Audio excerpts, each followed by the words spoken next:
Well, here's a nice thing. When you're done tonight, you don't have to edit. Yes, I do like that aspect of it. I remember when we went on Potato Thumbs podcast, I was like, gosh, I said, that went really well. And Admiral Nips and Fluffy said, yeah, that's because you didn't have to run it. I'm like, damn, you're right. I wasn't worried about the next segment. I wasn't worried about going over time. I didn't worry about how I'm going to edit this, or I got to write a note down to look at such and such minutes for something I blurbed. Yeah. We'll ask you a little bit about that tonight. Fair enough. All is fair in love and war. All right. Yep. And Destiny podcast.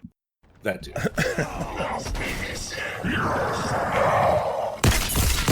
Guardian down.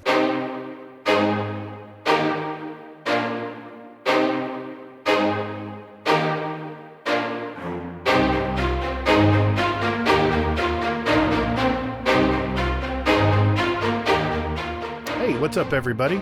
Thanks for hanging out with us tonight. Welcome to episode 34 of Guardian Downcast. We're a couple of dads that talk about all things in the Destiny universe. We interview content creators and other folks in the community to find out more about them and discuss other things in gaming and entertainment as well. I'm your host, The Gator, and my co-host, Mr. Hazel Nut, is here as well. How you doing, man?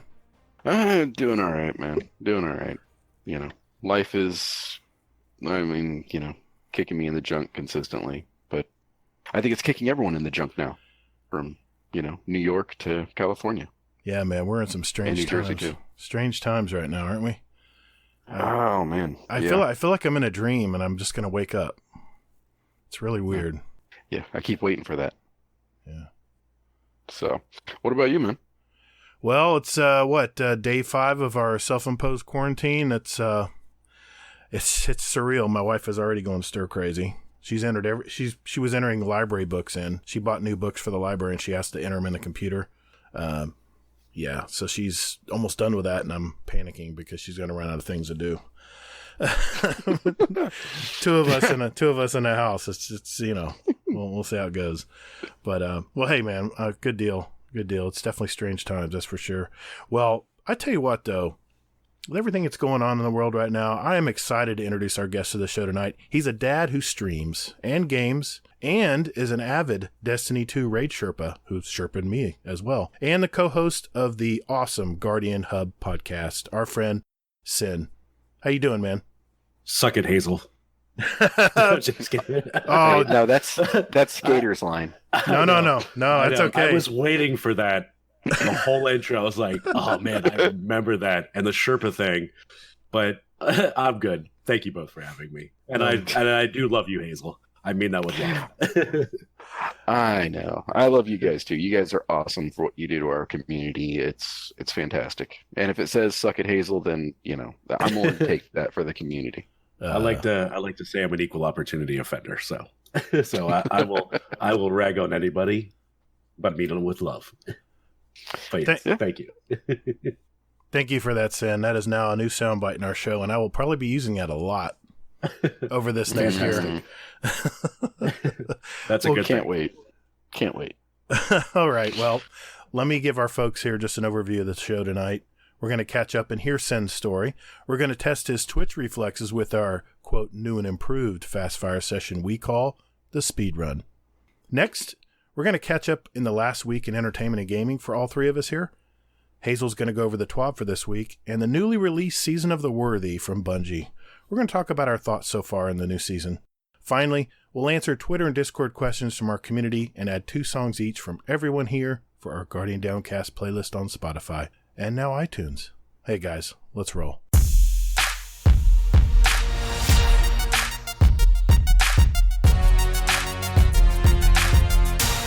Hey Sin, you are one cat that I want to know more about. I hear things and I just want to verify these things. So me and Hazel are on a fact-finding mission tonight. So let me start off with where I start with all our guests. Tell a little bit about you. What do you do for a living? How do you bring that bread home? You have any family? Where are you from? The usual stuff. The usual suspects. Yes. Man, you want to find out more about me? Sounds like a Mean Girls reference and you're just about ready to grill me. But I'm currently 35 years old. I live in the great state of West Virginia. We were the last folks to get a confirmed case of coronavirus recently. I used to say at work that was because we used to burn couches once a day and it kept the doctor away, especially since the WVU guys like to burn couches during their games. But I work in the sales industry. I'm in the automotive industry. I'm a sales manager. So that's how I bring that bread home. And yeah, that's me in the nutshell. I play Destiny 2. I stream occasionally, typically once a week via Twitch. And I kind of dabble in the community via Discord and Twitter. Good deal. Very nice. Very nice. Short and sweet like a Rice Krispie treat. No, I think that's the best one I've heard yet. Some people go, well, geez, what do you want to know? Well, we're here to find that out. So let's go. let's do this. Let's deep dive. That's funny. All right, sir. Kind of going out of order here. What's your gaming history? My gaming history started back really with the Atari. My brother had a console. I would say the Atari 2600, I believe, was at that time. Played that a little bit. Didn't really play that particular console until much later. Then we had a NES and a Commodore 64 roughly about the same time. Moved my way through SNES, and usually it was right about, I would say, end of high school, right after high school. I didn't really game as much, but I had a PlayStation 3 somewhere in the middle of that, and then upgraded it to the PlayStation 4 probably 4 or 5 years ago, I think is right after it came out. Mm-hmm. Maybe a little bit longer. But that's about it. That's kind of like the timeline. Was big into Mario games, especially N64 had that. Sega Saturn, Virtual Fighter had that, and Legend of Zelda games, Mario games were typically my bread and butter gaming. PS3, I had that right around when my first kiddo was born, and played a lot of what was that? Skyrim. Mm-hmm. Let's say it was Skyrim. It's been out forever. I think it's been out forever. Yeah, and played that for quite some time. And then when I went to PS4, it was because it was Xbox. I had Xbox for I think 3 months, but had Destiny somewhere in the middle of all that, and that's kind of really what got me really back into gaming. I've always wondered this. I know a lot of the guys in your Guardian Hub community come from the Derp clan. Is that how you came about, or how did you run into this nice group of Discords? I mean, go way back. Where did you start? And I mean, what other communities are you a part of or been a part of? Well, Derp Fam was really ground zero. If we want to talk about it like that, really, it was when I was 2016, I guess. Mm-hmm. It was right before Rise of Iron when I really started deep diving into Destiny. And a buddy of mine at work had found Destiny Reset podcast, and then he ended up joining the Discord. So from there, I ended up creating a Discord account and joined, and it was really all down the hill from there. I started listening to podcasts.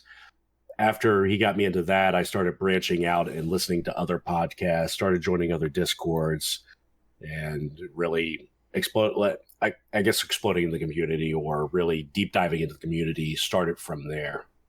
Okay. I hope this isn't a speedrun question, but how many Discord servers are you in? Oh man, I can count them really quick. It's probably not as much as you would think, but it's still a lot, and I have really no time for a lot of them.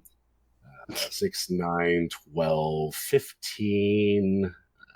There's 4 there. 19, 21, 24. Oh my God. 26. He's got more than I do.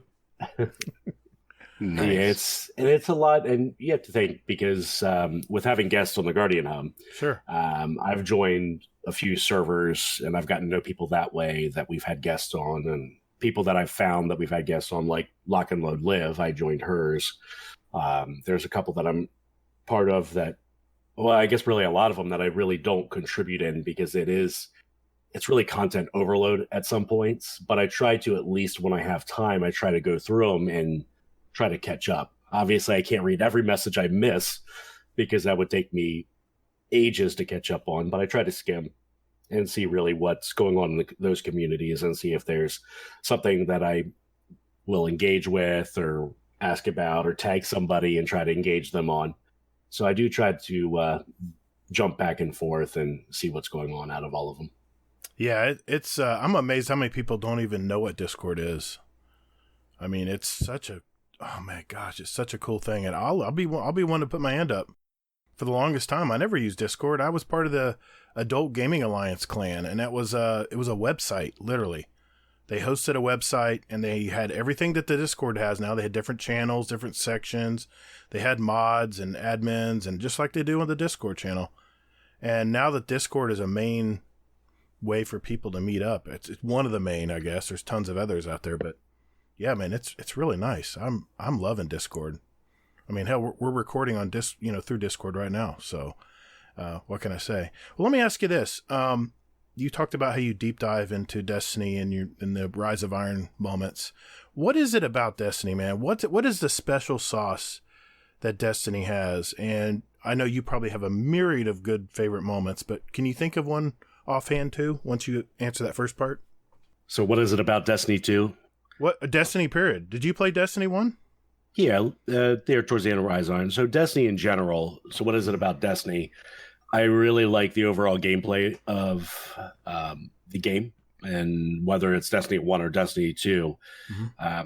I would say when I first started, I wasn't that involved with it, but towards the end of Rise of Iron is when I started doing the deep dive, right? Or towards when Rise of Iron came out, and then all the way through Rise of Iron. But the gameplay, interacting with different people, with the raids, there is just so much to do in the game with people that got me hooked. And of course, the game feels really good to play. And there was always so much to do. There was reasons for me to keep coming back. And I never left. It's like it envelops all the things we love about gaming into one game. You got the community aspect. You got the really good gunplay that, Call of Duty really started that. You've got, the clan system, which came from Call of Duty 2, I guess, originally, but, and other games too. I'm just coming off the top of my head what I came back from, but it kind of envelops everything into one game. I agree, man. It's pretty cool. You could say it's truly magical. It is very magical. You would even say maybe magical. Space magic. Exactly. Damn, you took my line. Absolutely. Damn it, Hazel. Yeah. Well, hey, I'm sorry. It's a Warlock joke, and I didn't want to give you credit. So I know. You took it. That's all right. Although I've been playing Warlock lately, so for what it's worth. You do a ton of Sherping, and you probably have a ton of moments, but can you think of one offhand that really stands out as you'll never forget playing Destiny? Shameless plug. I'm just kidding. Oh, shameless plug. I mean, there are really so many great moments, and unfortunately with me, because I am so burned out every day with work, my memory can be sometimes awful. But I would say the more memorable moment, I don't remember which raid it was, but I remember getting my first raid clear. That was huge. That I remember the feeling. I was excited. I get excited every time I complete a raid for the first time in general, but the first raid out of all Destiny was Destiny 1. I don't remember if it was Crota, but it was one of those two. Mm-hmm. And that was really one of the big moments for me. So kind of question off of that then is, how did you find Destiny? It goes back to one of my buddies at work at the time, different buddy than the one that introduced me to the podcast world. He was playing it, and this guy is the reason I switched between Xbox and PS4, mind you, because this guy went through games so quickly. But he was a Halo fan, played Destiny, mentioned it to us. He was on Xbox at the time. We played it a little bit with him. That's kind of when. That wasn't the time when we got hooked, but he switched to PS4. He sold his Xbox and got a PS4. So we ended up getting a PS4s at that time. That's when I went from the PS3 to PS4 and got Destiny 1 again. And then that's when the whole community thing from my other buddy came about. And that's really when I got hooked. You want to give him credit? What his gamer tag was? His Not to put you on the spot. Kingle423, I think it was. He has not played in the longest time. So I he know probably he won't plays hear a this. ton of other games. He probably won't hear this, but it was Kingle who got me into it. And November is the one who got me into the podcasting world. Nice. All right. Well, this is always one of my favorite questions. Dude, what's up with the gamer tag?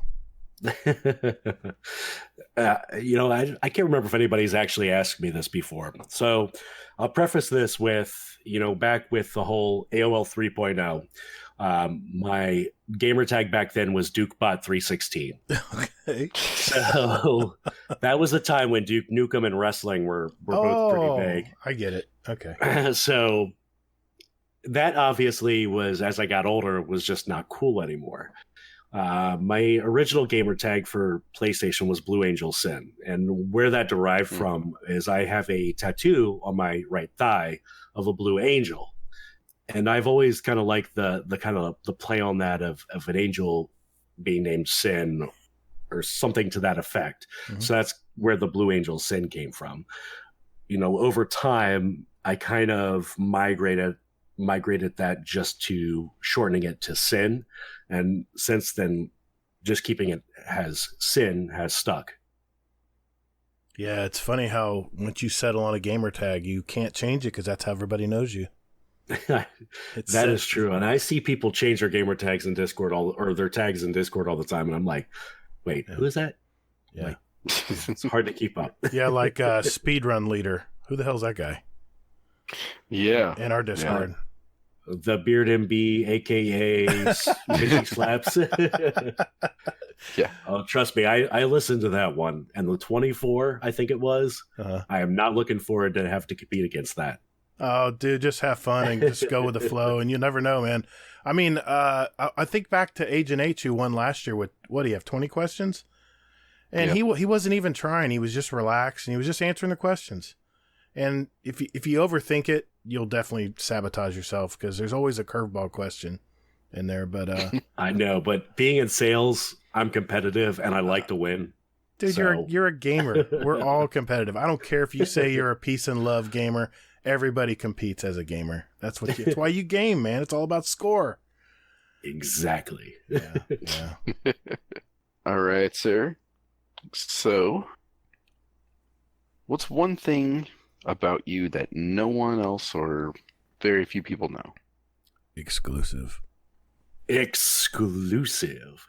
That's tough because I tell people at work I'm not a very good liar. It's really hard for me to lie to somebody. And that's how I've built myself up in sales. I'm very transparent. I don't lie because one, people who lie really get caught up in basically what they told somebody, and then what do they tell somebody else. Probably one thing I don't talk about a lot is that, I previously smoked.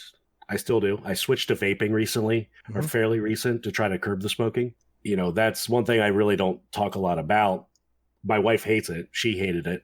And my type of industry, it's really hard for me to try to get away from it because it gives me reasons to break away from the madness every single day. Not to use that as an excuse, but it's a nice break, and I've been accustomed to it. And the vaping was a means for me to switch off of it and eventually quit. And one, I don't stink, which is, my wife says that's a win all on its own because she hates the smell of it, or people who smell like cigarettes. Well, good deal, man. Thanks for sharing that. Hey, no worries. So I think they say for every lie you make, you have to come up with 15 to cover the first lie. I get that totally. Yeah, that's just like a web you never want to weave. No. Well, let me ask you this. Do you have any other hobbies outside of gaming? I mean, when you can't work, when you're not working, I know, good luck, right? Do you have any other hobbies, any other interest outside of gaming before you got into gaming maybe? So I'll put this in perspective, just so you know, like my timing. So usually like the last weeks of the month, for example, I can work anywhere from 70 to 75 hours, not including my drive. Wow. So that leaves me very little time. So really gaming has been my only hobby. I could say another hobby of mine is enjoying adult beverages. such as the bamboo rum that I like to push on everybody thanks to Dizzy from Drunk Destiny. It's his fault. I spend a lot of time with the family when I'm not gaming. Fortunately, with my work schedule and their schedule, when I get home, they're asleep. So my relaxed time is gaming. So my hour or two a night when I get home, I can fit in my hobby. But on my days off or Sundays, that's when I usually spend time with the family. I try to watch shows when I can. And there's been a few good ones I've watched fairly recent, nothing this week, but fairly recent. I know you and I have talked a little bit, Gator, about one of them. Yep. And movies, watching movies with the kiddos or watching movies when they fall asleep and I'm not gaming. Do you have a motto or mantra? This is a good one because it goes along with the whole enjoying the Jack Sparrow song. If you know that I've ever liked that song in the past, and there's a few people in the community that know that I love that song by The Lonely Island. But I've always liked the saying from Jack Sparrow in the movies where he says, "Take what you can, give nothing back." So I don't know. I kind of take that as my motto or mantra. That's very good. Nice. Okay. I think the softball questions are over, buddy. It's time to deep dive. What do you think, Hazel? We got a whole row of questions we were ready to just ask. Yep. All right. Let's go deep. Let me ask you this first.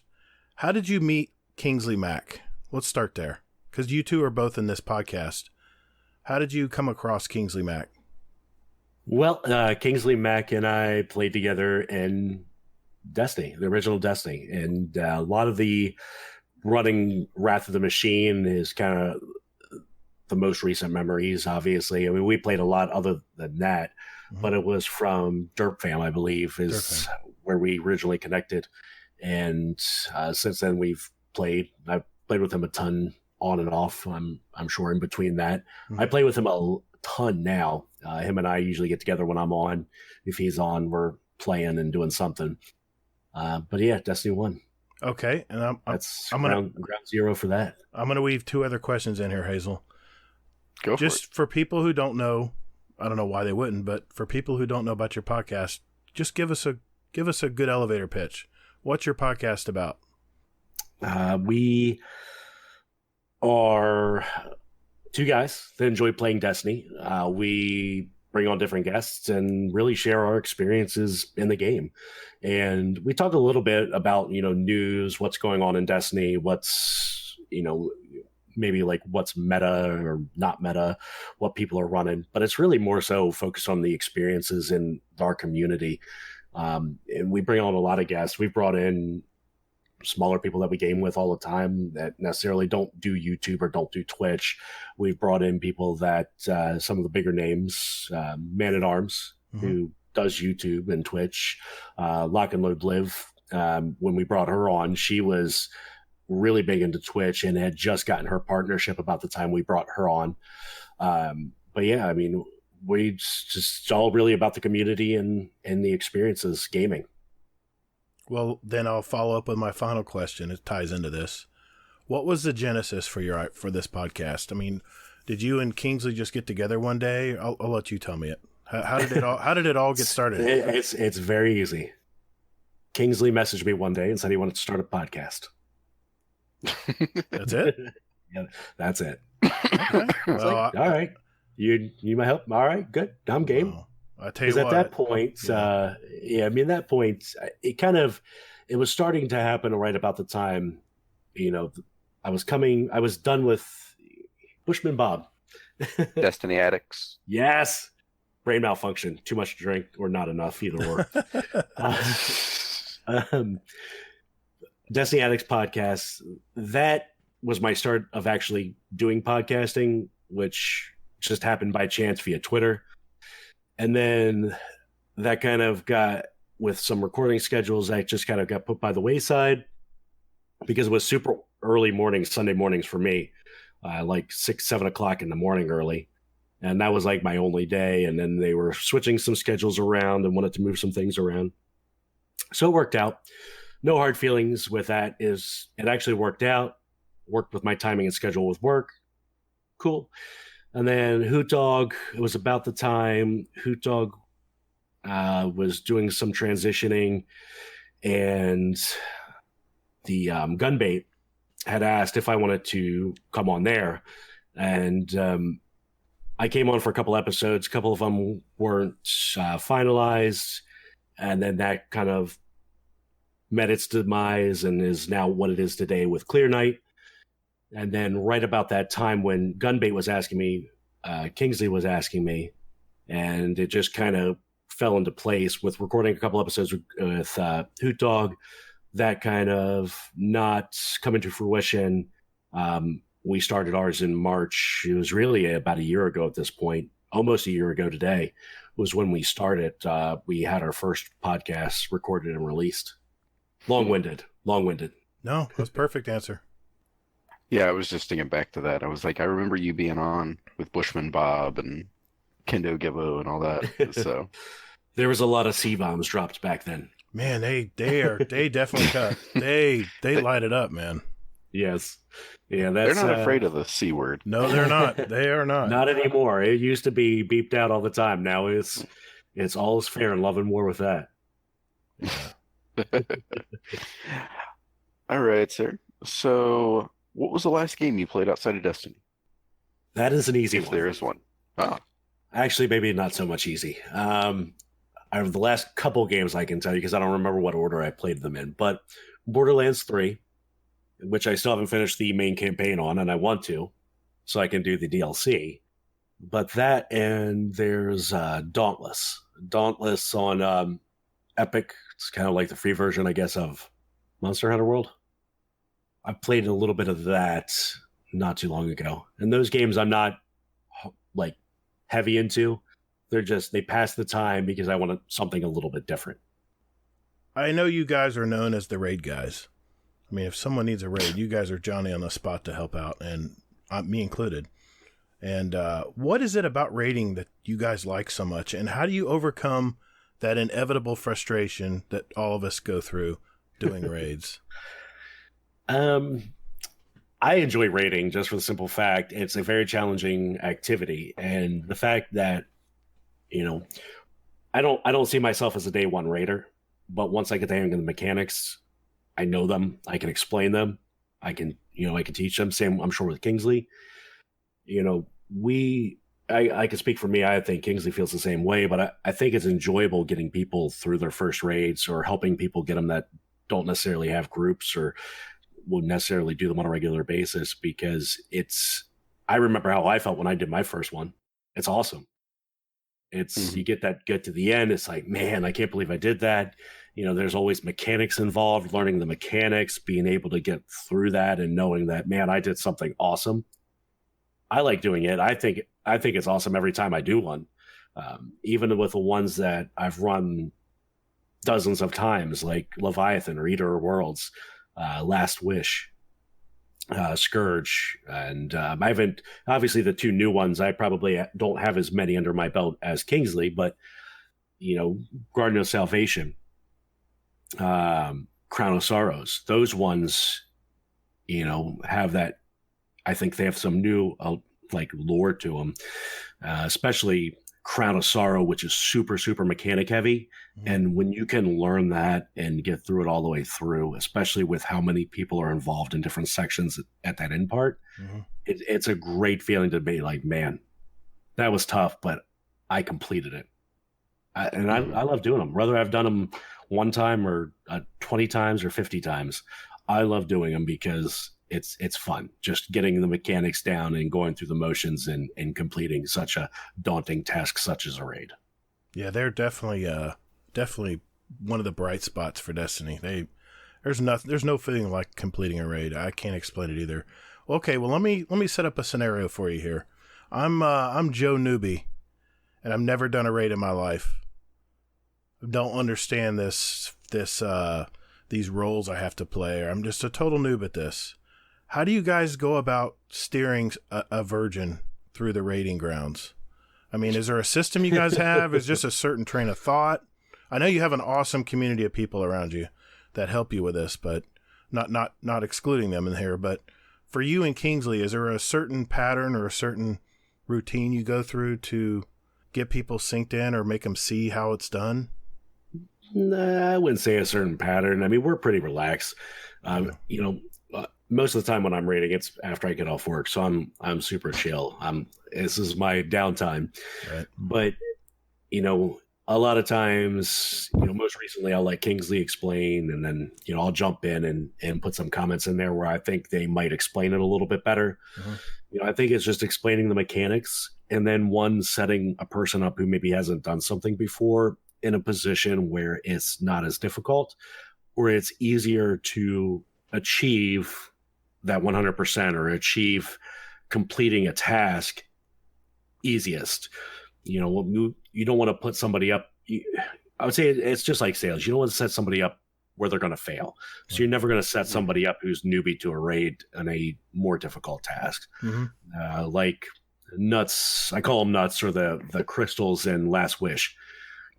I take those. I don't mind doing that. I know how to do it. I leave that part to damage phase for somebody who's running or is a newbie. All you have to do, Mr. Newbie here, is clear ads and do damage. You'll see that once we break a shield, you're going to go up here and do damage. That's super easy. It's easy to follow. One, that person can see how everybody else is interacting and running those. So maybe next time he can be like, man, I want to try that. I think I can do that. Or puzzles.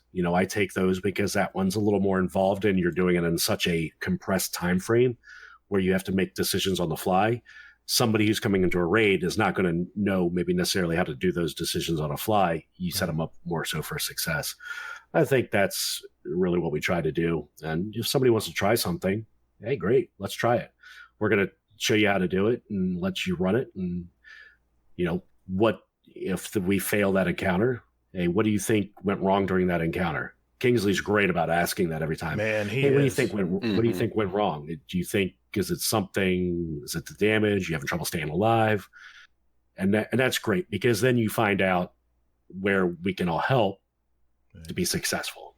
And I think it's a huge team, and you're right. We wouldn't be able to do it without the rest of the community, and everybody in our community and joins in on these raids is great.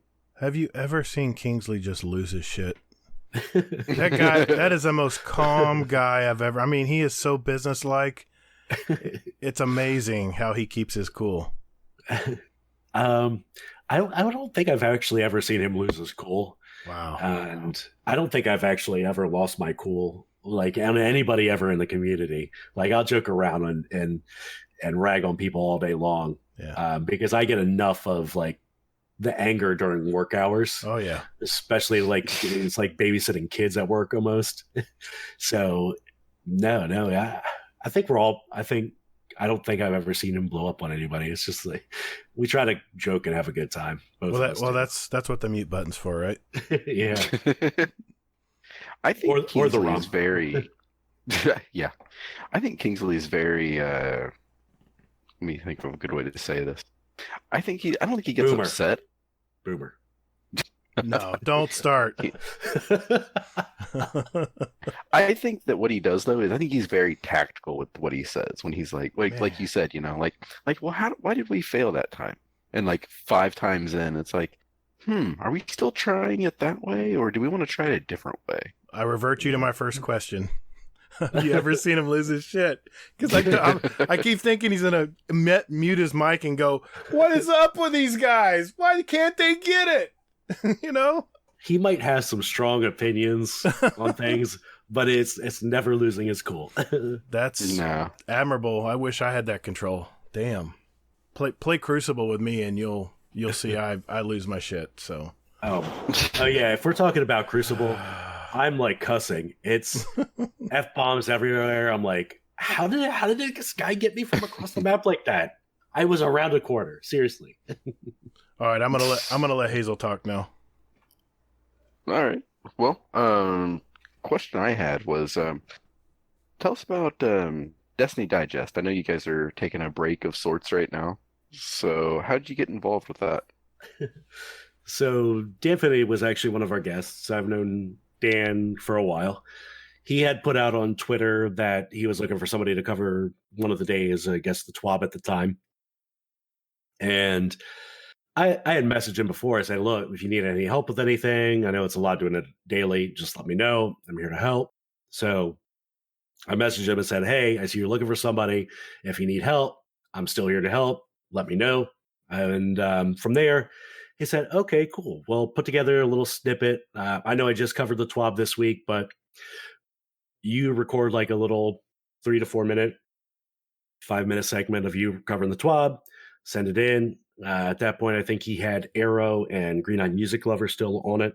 And said, okay, cool. Let's do this. And about a week or so went by because I knew he put it out on Twitter. He was asking for submissions. So I don't know how many people submitted anything or if anybody put anything in to help out. And they said, hey, we want you to come and help out. I said, cool, let's do this. And it was all downhill from there. I've always been curious about your job. You're a sales manager, which means you're in charge of the floor at that given time, right? Oh yes. You run you basically you're the you direct the traffic. I mean I bought a lot of cars. I know how it works. And well, maybe I think I do. My question is this. What is it like negotiating with customers every day that come through there? Does it wear you down, or is it do you approach it as a challenge, or how do you approach your job? Sometimes it's a challenge, sometimes it isn't. My auto group is a pretty big auto group. It's one of the biggest in the Baltimore area. I can tell you that. It's we price aggressive.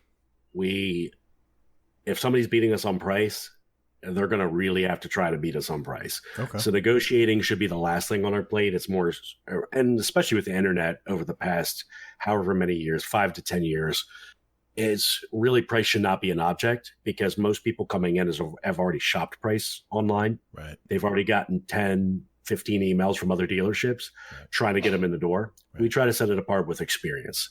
So I would say negotiating part should be the easiest. Okay. It's the customers that come in that I feel that have an old school mentality of how they think it should work. Right. That gets a little bit frustrating.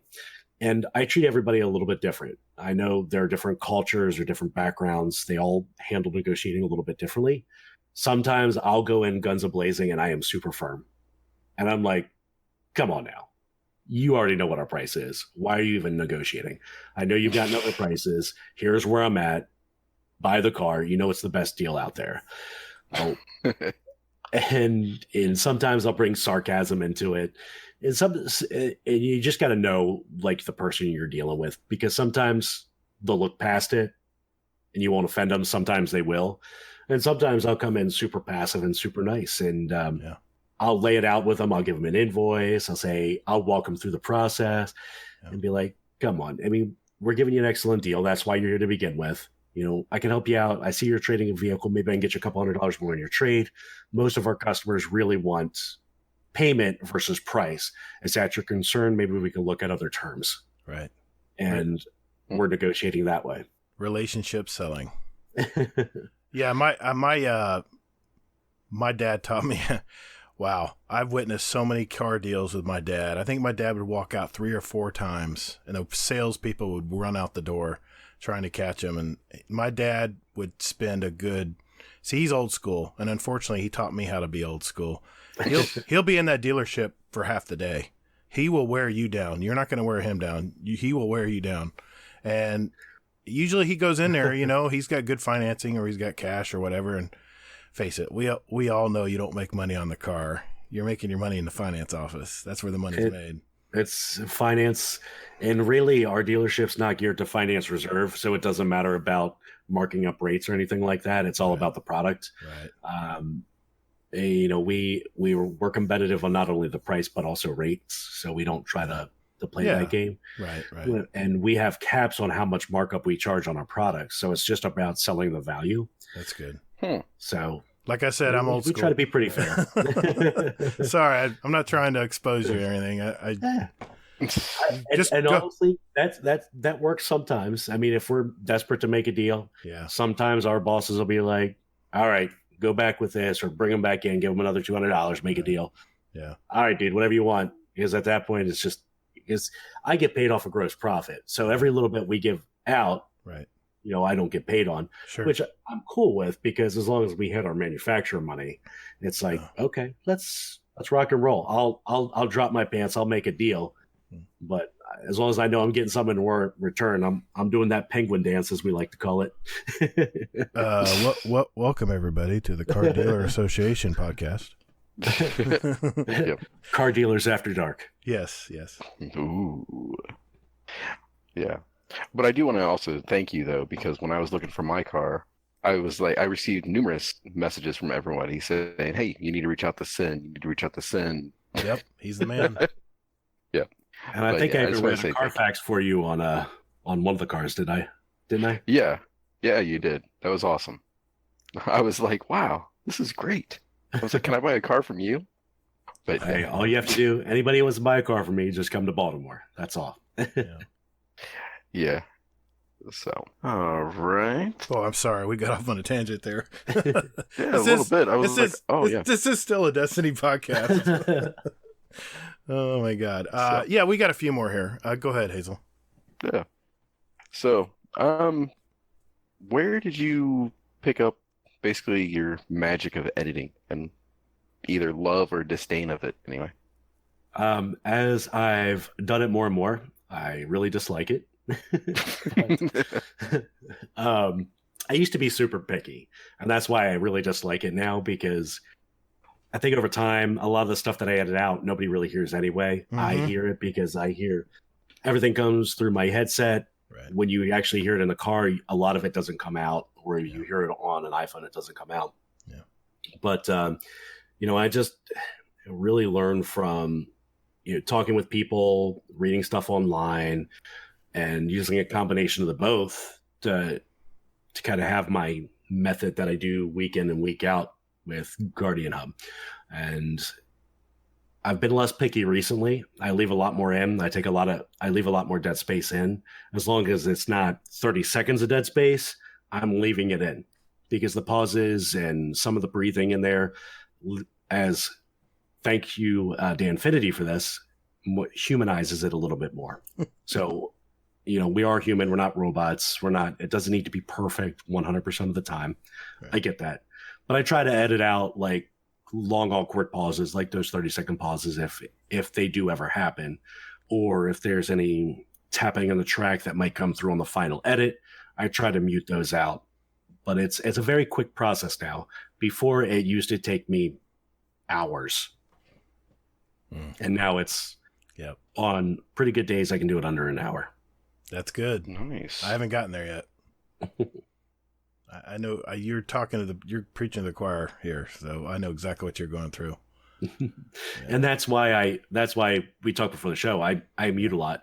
Right. So, and a lot of times if I get distracted if we have a guest on and Kingsley are talking, right, I'm muting, and then I'm clicking away on the keyboard, or I'm moving around in the menu on Destiny because I need to look up something, or I might actually be playing because I hadn't gotten a chance to play in a week, and I'm like, crap, I gotta cram really quick, and I'm doing stuff. I'm multitasking the crap out of it.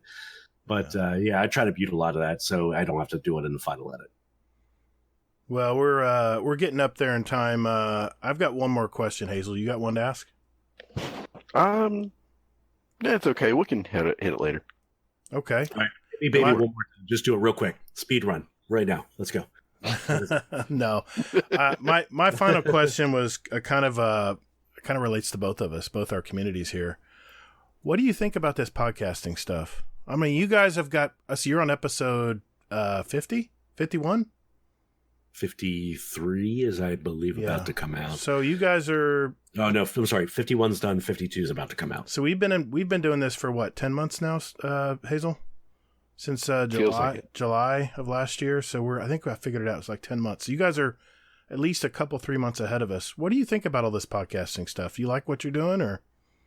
Yeah, I like it. It's obviously, I don't get paid for any, and none of us get really paid for any of what we do. No but way. It's fun. I count it as part of my downtime, like if I were to be playing the game anyway. And getting to talk with different people, getting to talk with Kingsley every week, talking about something that I love to do in my downtime is awesome. And I share with the rest of the world. And it sounds like you guys got a great community. We got a great community. everybody's super supportive, and it's fun, and that's what keeps me coming back every week. That's what keeps me fueled up. I don't know about you, Hazel, but I mean, like Easy said, one of our long past hosts, he says, this is the only place I can get together and talk about gaming. No one in my life does gaming. This is the one area that I love to talk about gaming. So it's kind of my outlet too. So thanks for sharing that. Anything else, Hazel? No, that's it. I believe we got a speed run to do. Let's move on and get to that right after this. Call the Praxic Order, call the Thanatonauts, the Jinsen Scribes, call everyone so they can witness you. All right, boys and girls, it's that time of the week. This segment is called the Speed Run. We have a database of over 125 randomly asked questions, and Sin here is going to have 60 seconds to answer as many as he can. These are short 1 or 2 word answers, and we're going to keep track of how many questions were answered by each of our guests each week, and they're randomly asked, so no one can memorize the order. Just answer whatever comes to mind as quickly as you can. At the end of the year, the guest with the most questions answered will win a prize. Tonight, I'm going to ask the questions as usual, randomly from our list. Hazel is our timekeeper and quality control expert. In the event of a questionable answer, Hazel's decision is final. And someone in our Discord mentioned last week that Mr. Mitchy Slaps had a minute and 15 seconds on his speed run. Let me make this clear, Drafty. We do not start the timer until the guest answers the first question. So that's the way we've always done it. So I know where you're coming from there, Drafty. I know you like to poke the bear, man. So we love you. We love you. I just wanted to mention that, though, that Hazel does not start the clock until the first question is begun to be answered. So with that being said, are you ready, Mr. Sin Media? Oh, man. Yeah, I'm ready. I didn't get a chance to practice today, so. I know. I think Elmer Fudd was doing flashcards with Mitchie last week. I swear to God, he was so fast. He had to have been. I'm telling you, man. He did it though, fair and square. I'm pretty sure he had his answers typed down just in grids on the computer screen, so he could reference them really quick. We probably got hacked. Who knows? All right, here we go. 3, 2, 1. Cake or pie? Cake. What is your beverage of choice? Coke. Coke or Pepsi? Coke. Beef or chicken? Beef. Void, solar, or arc? Solar. On a scale of 1 to 10, how cool are you? 10. Is chili soup? No. Garth Brooks or Led Zeppelin? Zeppelin. What is your favorite exotic in Destiny? Suros. Blue, green, or brown eyes? Blue. Gold or silver? Silver. Describe yourself in one word. Magical. Pen or pencil? Pen. Drifter, is he evil? Yes or no? Yes. Candy bars or chocolate bars? Candy. Name one possession you cannot live without. Rum. Pineapple on pizza? Hell no. Ikora Cade or Zavala? Cade. Do you believe in ghosts? No. DC or Marvel? DC. Apple or Android? Apple. Fishing or hunting? Hunting. Mario or Sonic? Mario. Is Telesto the besto? No. Lefty or righty? Right. Tupac or Biggie? Biggie. Are you afraid of heights? Wow. I really meant Marvel, by the way, but DC was like... Doesn't matter, man. You answered it in context, and that was what came to mind. I think what that means, Hazel, is deep down he is a DC fan. I like them both, but I really prefer Marvel. I think I like both too. But I think that was a Freudian slip, if you ask me. Mm-hmm. Hey, man, wow. Yep. Mitchie, buddy. Wait a minute. Did you get the last question out? Because if you ask the last question, don't I get a chance to answer it? I think he said it before. Sadly, I stopped it after he Suck was it, like Hazel. Well, wait a minute. Well, okay. Hazel, okay. Hazel, all right. Hazel, you're the judge. No, It's okay. I'll take this one on the chin. I think you did say it before he got the whole question out. yeah, no. I think I need to take one away for the suck it, Hazel. So, all right, Hazel. I was mid drink there. What do we got? So, even if I took one away, you'd have 25. Damn. You got 26. Damn. Oh, Mitchie, I'm coming for you. What do you mean? You already came. I didn't want to say it up front. You already ran him over. I was afraid I was gonna totally brain malfunction something. Holy shit! Wow. Dude, hey Hazel, we're gonna have to step up our game, man. Everyone's starting to get these questions down. I'm gonna run out of questions to ask. Damn. Yep. Wow. So what did you say again? 26? 26. Oh my God. By the end of the year, just human nature, I bet you people reach 30. Yeah, it's Probably. I have a feeling. like every time you do it, I'm thinking to myself, like, what would I answer during that? And I'm like, not that I would remember, because again, I have an awful memory. Right. But right. like I'm like, it's just usually just quick. It's got to be quick. As soon as you're saying it, you already have to have your answer in your mind, ready to go. Yeah. My secret for everybody. Stay thirsty, my friends. So 26. 26. Wow. He was moving. My God. He hit 12 at 30 seconds. Oh my God. And all of last year, it was like 10 up to that 30 well, seconds. I mean, we had to deal with audio issues. That's why we had to have a remake episode. Well, not even that, though. Oh, I know, even man. after we got our shit together, it still I'm trying to be more consistent on how I'm asking them, too. I'm trying not to lag too much on my ask, because that kills time, too. So I'm getting better at that. I'm trying to get more consistent. So, wow. Good job, Sin. Thank you. Very fine job. Just a side note to our listeners out there, we do have a channel labeled Speedrun Question Ideas in our Discord. So if you have anything that comes to mind, you're out on a bike ride and you're like, what this or that? Or what if this or that? Throw it in there, man. If it's something we don't have on our list or something people haven't added already, we'll put it in next year's Speedrun, which I have a feeling our questions are just going to grow every year, Hazel.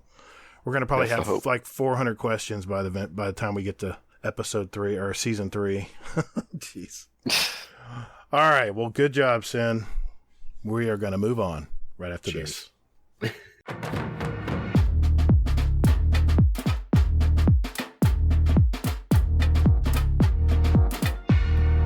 Okay. Well, I tell you what. I have a feeling we're going to be talking a lot about this for the next month or so. But let me start with what we've been watching this week. And since you're a guest of honor, let me start with you, buddy.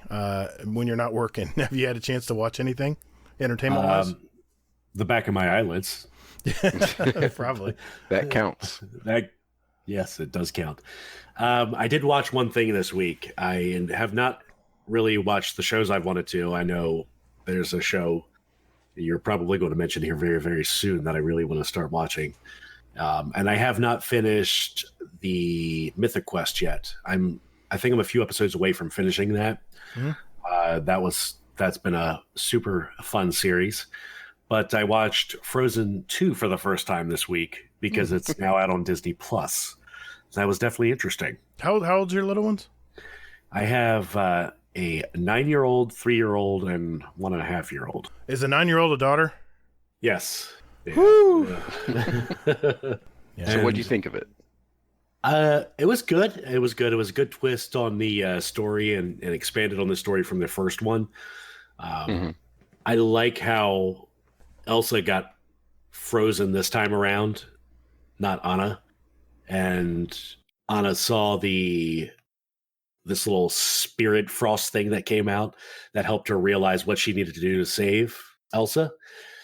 So I think it was a good story, expanded on their whole family and history, and it kept the kids engaged, even though I was playing Destiny 2 on my laptop at the time, so I was multitasking. I still got the full experience of the story. So I'd say it was pretty good overall. It kept looking up and watching it, and I still knew what was going on throughout the whole movie. Yeah. I think that whole scene with the water horse, the water knock, was my favorite. I was like, wow, that thing is beautiful. Yes. And then, I don't know if you've looked yet, but on YouTube, they actually have a version of just that scene, I think. And it's like, what is it? Like 2160p. It's like just insane. It looks just amazing. Yeah, is that the one where she's like wrestling around with it when she first meets it? I think it's like right after, but it's like right after that. But yeah. Okay. Yeah, it's really cool for your kids. My daughter loved it. I showed her, and she's like, "Wow." Now we have been watching a lot more Pokemon recently as well. Funny to say that. But I can't remember if we watched it this week or it was last. But I know my daughter and I, we watched over 2 nights the Mewtwo Strikes Back movie, and we started watching Sun and Moon on Netflix, and she's gotten into that. And we've just been like, I'll pull it up on my phone as they're going to bed, and I'm home, and then we'll sit there and watch it like 30 minutes at a time, just enough for them to relax before crashing. Nice. Hazel, how's Pikachu? Pika. Yep, exactly. It's amazing. Yeah, I've got more about that later. But yeah, good stuff though. So for us, we just finished The Witcher, like right before this. Great show. It is really good. Yeah, that really, really surprised me. I was like, wow. I did not see that ending coming at all. You know, not many shows based on gaming turn out that well. I can think of a lot of like Warcraft and even back in the 80s where they tried to make a video game, a movie, or a show. Man, I've never played Witcher in my life, but I love the story. Mm-hmm. I mean, Now, have either of you read the books or listened to the audiobooks? No. I'm listening to the audiobooks. So right before the Netflix series, right before I watched the Netflix series, not to get onto too much of a tangent, but I listened to one of the audiobooks. I want to say it's the Last Wish audiobook, which is, I guess, a collection of stories. And a lot of that lined up with the show. Now, they made some obvious changes to the show, but a lot of it went hand in hand. So if you haven't had a chance to listen to that particular book yet, listen to it. It matches up. Nice. So there's that. And then also I started a new show on Netflix called Kingdom. It's the one that's set in like feudal Japan and zombies are everywhere. Really good, actually. It reminds me of like Game of Thrones with more zombies and pretty much just like samurai. What service is that on? On Netflix. Netflix. Okay. Yeah, and it's only 6 episodes, so it's not that much big of a time commitment. Okay. So, yep, there's that, and then what the hell else was there? There's something else. Oh, yeah, Westworld. Yeah, episode 1 of season 3. Oh yeah. What'd you think? Yeah. I really, really liked it. It's funny how that one episode made me forget all about season 2 and how, how much of a debacle that shit was. Yeah. So, what about you? Well, movie theaters are closed, right? So it's all about home entertainment. First, yes, I did see the first episode of season 3 of Westworld on HBO. I see mine on HBO Go. I can just watch it on demand whenever. You use HBO Now, right, Hazel? Mm-hmm. Okay. Yep. Damn, what can I say? There's a lot of moving parts in this first episode. I had to watch it twice. My wife and I sat down and watched it on the big screen in there, and something about the audio, the music was so overpowering I could barely hear what people were saying. Shit, maybe I'm just getting old, but my wife couldn't hear it either. We'd have to pause it and rewind it and say, what did he say? So I listened to it. I watched it again, this time with my earbuds in on my monitor here from my computer, and I really had to go through it again because there was a lot to digest this first episode. I guess they have to set you up on what's going on and catch you up on what's come to fruition.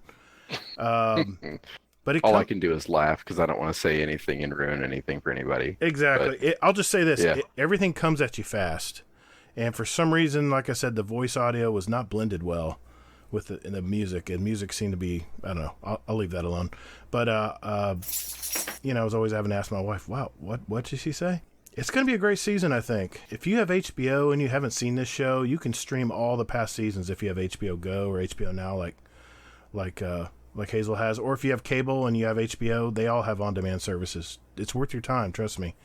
I watched the original. I don't know if you guys knew this, but this is one movie as a kid that I watched. Mm-hmm. I watched the original Westworld back when it came out in 1973. Now, I didn't see it at the movie theater because that would make me like, no, 5, 6 years old? No. There's no way. Boomer. There's no way. There's no way I could see that movie at the theater. It was not. That was considered a very hardcore movie back in the day. But it is one movie that has just been burned into my brain. I'll never forget Yul Brynner's face as the robot gunslinger. And let's not forget, James Brolin, who was playing one of the main characters, was in that first one too. You can watch this movie right now, by the way. In fact, I did watch it again just for old memory's sake. I rented it on YouTube Movies, and you can rent it on or watch it on YouTube, Amazon, iTunes, Google Play, wherever you can get content. It's there. It's only an hour and a half, and just keep in mind it's 1973. It's a little wonky, but it was a good movie. Yeah, it doesn't quite hold up, but it's still fun to watch. It gives you a context of how the current Westworld is. It's very much related to the new series now. It's just this is where it all began. And I don't know if you knew this, but you know who wrote and directed that movie? Steven Spielberg or no, Michael Crichton? Michael Crichton. I never knew that. That is awesome. I didn't even know it was a movie. Yeah. There's also a sequel in 1976 called Future World, which I remember seeing that too. I remember when the guests would have sex with the robots, their eyes would light up. Their eyes would light up, and they would like assimilate. I don't know. Somehow they would assimilate the humans or something. They were learning something from them or something. But I'm not going to give away too much more in case you want to go back and watch it. So was there a 2018 version of Future World? No, I don't think that's the same one we're talking about. But the 1976 version had Yul Brynner again as the gunslinger. Blythe Danner was in there. Peter Fonda was one of the main characters at that time. So yeah, it was. It's definitely a flashback, man. But it's really weird seeing James Brolin so young in that first movie. I was watching it today, earlier or late last night and early this morning. I finished it, and it was really odd watching that. Homeland, I'm watching that. The Masked Singer, it always puts a smile on my face. The Voice is the final blind auditions were this week. That's my favorite part of the show. It kind of goes downhill for me after that because it's all about these knockout rounds, and I don't really care about that stuff. I love the blind audition. That's what makes that show. And, of course, Season 5 of Better Call Saul. This is premiering on AMC and those Walking Dead guys. And there's also another show I've been starting to watch on AMC called Dispatches from Elsewhere. I don't know if you guys have seen this. It's from Jason Segel. It's from the documentary motion picture The Institute. I think I mentioned that last episode, but I was thinking next to HBO, AMC. Look at AMC right now. They have some really great original content out right now. So give them a good look. Let me do this. Let's move on and switch to what we've been gaming this week. AMC, Walking Dead. I have not caught up on Walking Dead, by the way. I'm so far behind. I quit watching like season 6, I think, and I've got a lot of catching up to do. I even watched that other one, Fear the Walking Dead, which was pretty good. I only watched the first season of that. The problem is, I was just starting to get so tired of zombies. I was getting zombie burnout, and eventually I was like, well, once that the main character died and was eliminated from the movie, I was like, well, geez. Was it Andrew Lincoln, I think it was? Yeah, once he left the show. He's still on the show. Oh, he is? He came back? Well, he's not on the show, but he's still... like flashbacks. They left it ambiguous in the show. Yeah, really? Yes. Because technically in the comic books, he died. But in the show, you don't know if he died. But what, he just walk away in the woods?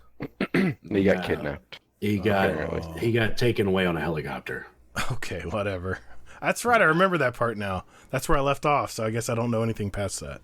Yeah, and I haven't seen anything in season 10, and I've heard some things recently that I really want to catch up and watch. But I was going to ask before we get off the topic of that: have you all seen the second season of Altered Carbon? Yes, I'm starting to watch it. I've only watched the first episode. Well, how far are you into it? I crushed the second season already. Really? I'm already done. Yes. All right. What do you think? That was one that I binged. It's actually really good. I like that it expands on the original. It is, you're a couple episodes in, so obviously the main character, Kovacs, he has a new sleeve this season. Yes, that's what's throwing me off. Weird. That's what's throwing me off. Because it's the guy. Yeah, it's the guy from the Marvel. He's Yeah, the guy who played Anthony Mackie, yeah, he plays the new Captain America. Captain America. Yeah. Yes. I mean, I think he does a good job overall. I was talking to somebody at work, and they said he's just an awful actor, and this just doesn't do it for him. But I think overall, he did a pretty good job, and I think the way they progressed the story was really good. Good. So I think you'll like how it ends. It's on my list. I watched the first episode and I was like, man, my head's spinning. I have a lot to catch. I'm trying to tie it to the first season. Maybe that's what I should not do, is try to tie it too much to the first season. Yeah, if you look at it as a standalone, yeah, it's fine. It is just a little disorienting because it's a different looking character. Right. But knowing that they have different sleeves, it justifies it. Yeah. Okay. Cool. Well, Mr. Sin, have you been playing anything other than Destiny, or you've been playing Destiny? What have you been doing? Destiny. Yeah, me too. She's a cruel mistress, and that's all I've been playing this week. She is that. Well, we'll go into our thoughts of Season of the Worthy a little bit later. But Hazel, what about you? Have you been playing anything different than Destiny? Yep. Yeah, I've been playing Shadow of the Colossus. I'm currently at the last Colossus, so it's a pretty cool game. I beat it when it first came out. It was great, and I loved it. It's just, I think is it free right now, I believe, on PlayStation Plus, I believe. So if it still is, then check it out. Otherwise, so sorry. There you go. Cool. Yeah, and I think that's about it besides Destiny. Okay. Yeah, it's been Destiny Season of the Worthy. That's all I got time for. Yeah, I've been grinding the EDZ bunker. I've got it fully upgraded now. Now it's all about stocking the coins, the Warmind bits and the encrypted Warmind bits, because I know they're going to open up. I think they're going to open up both bunkers next week. Did I hear that right? They're going to open up Io and the Moon. The second one, I thought only one of them was going to come out next week. Yeah, I think just one. Okay, so which one is it? Is the Moon? I think rumor has it is supposed to be the Moon. Okay. So yeah, we'll go into our thoughts on Season of the Worthy. Surprise, motherfucker! Is that dude? Mitchie couldn't have timed that any better. Holy shit! He messaged me and asked me if he could jump in the chat. I was gonna let him down easy. I thought that'd be a good bit, but he didn't stay in long enough. Oh, that's awesome. I'll have to keep that. That's great. But you know what? You know what it's time for? Let's talk about this week at Bungie.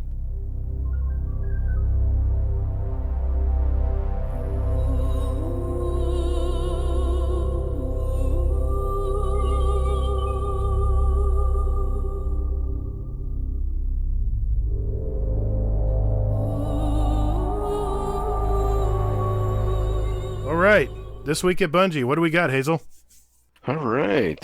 So, Bungie dropped a new weapon, a new exotic weapon called the Fourth Horseman for those of us D1 veterans. It was released to not much real fanfare. Pretty much everybody said meh, and then went ahead and got it anyway. Well, the problem with the Four Horsemen is the bosses still have slam mechanics. So you can't really get close enough. This is what I'm hearing. By the time you get the shots off, you're being ejected very far away. So yeah, you're being launched across the map. Yeah. Have you guys done this quest yet?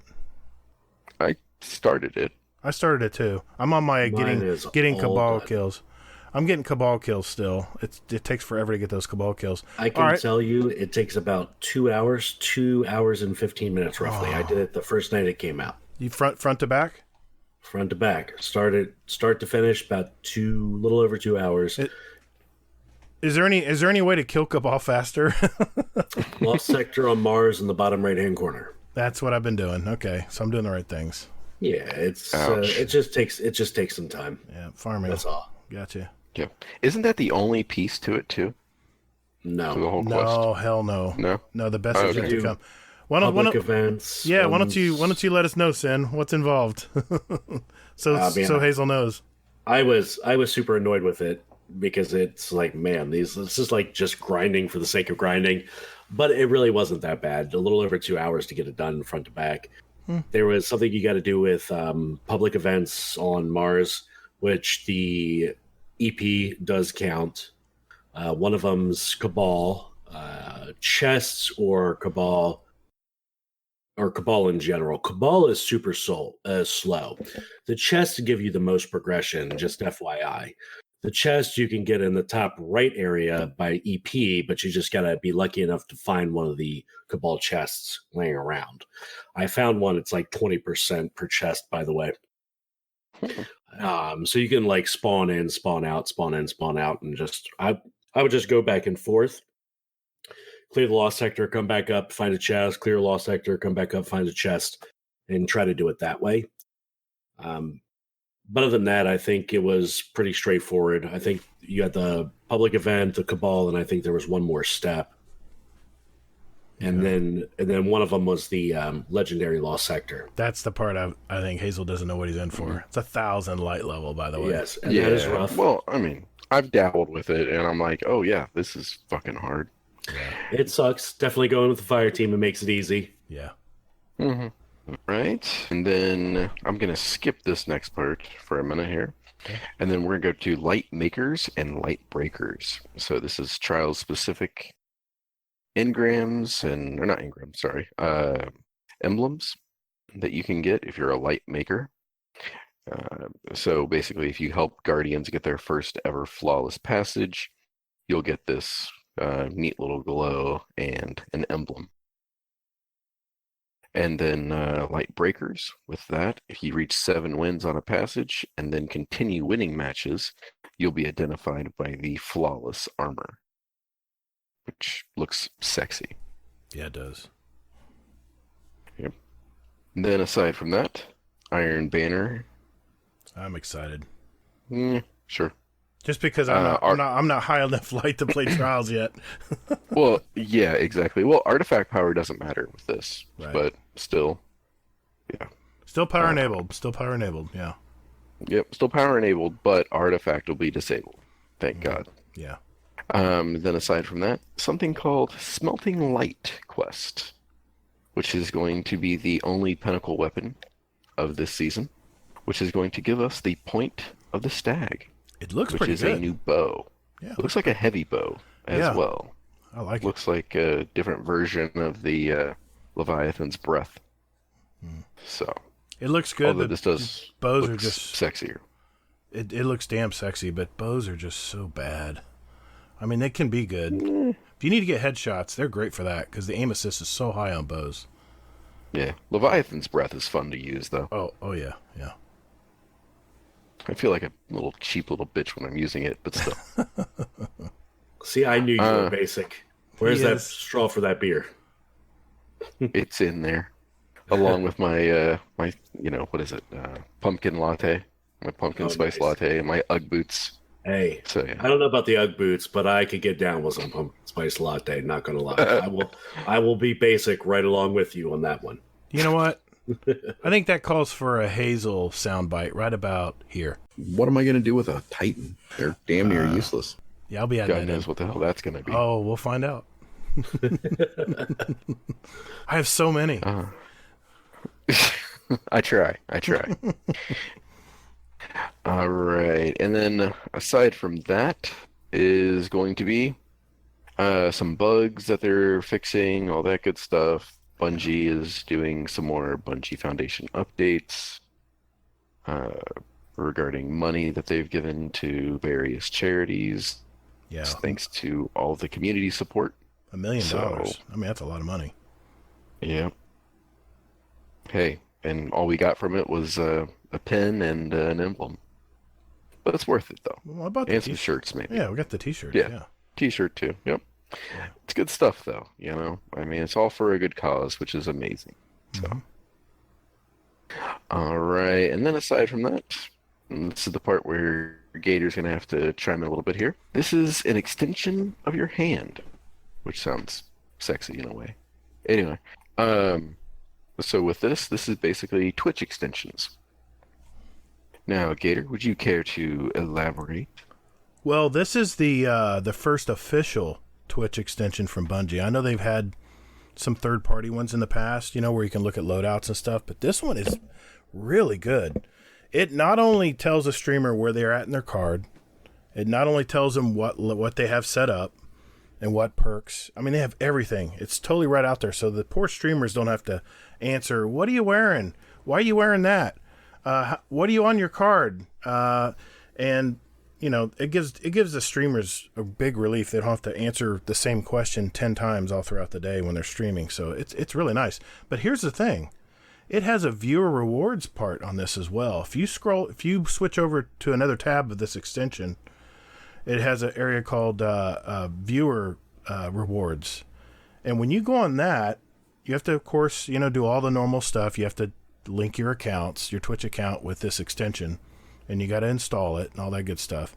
And you have to get permission for Bungie to access or Twitch to access your Bungie account. The stuff you do with them. And once you do that, there's a little thing you can do called reactions, where you can actually, after every match of trials, you can actually react. They have like 4 or 5 different emotes at the bottom you can click on.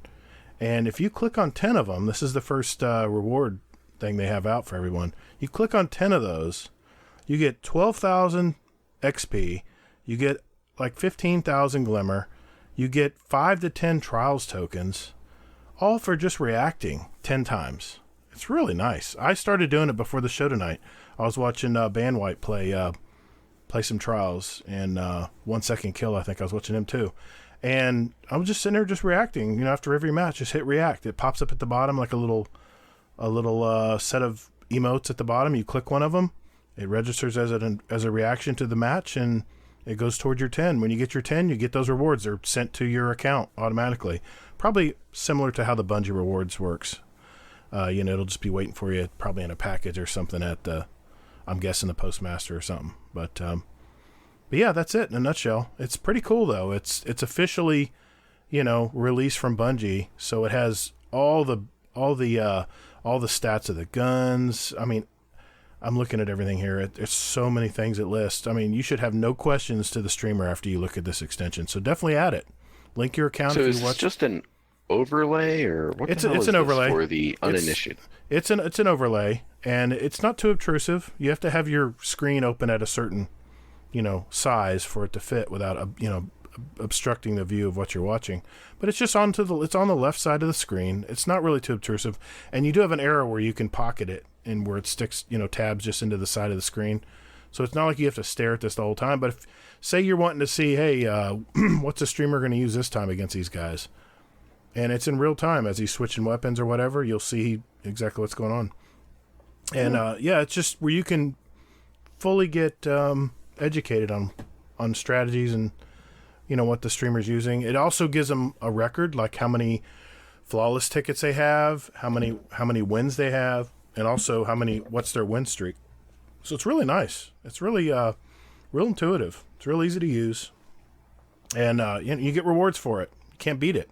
So if everyone out there is trying to level up their season pass, or need some glimmer, or you want to get a head start on some of those tokens, definitely do it. It's worth the time. So yeah, that's it in a nutshell. Very cool. Awesome. And that is all from the TWAP. Cool deal. Well, let's move on then.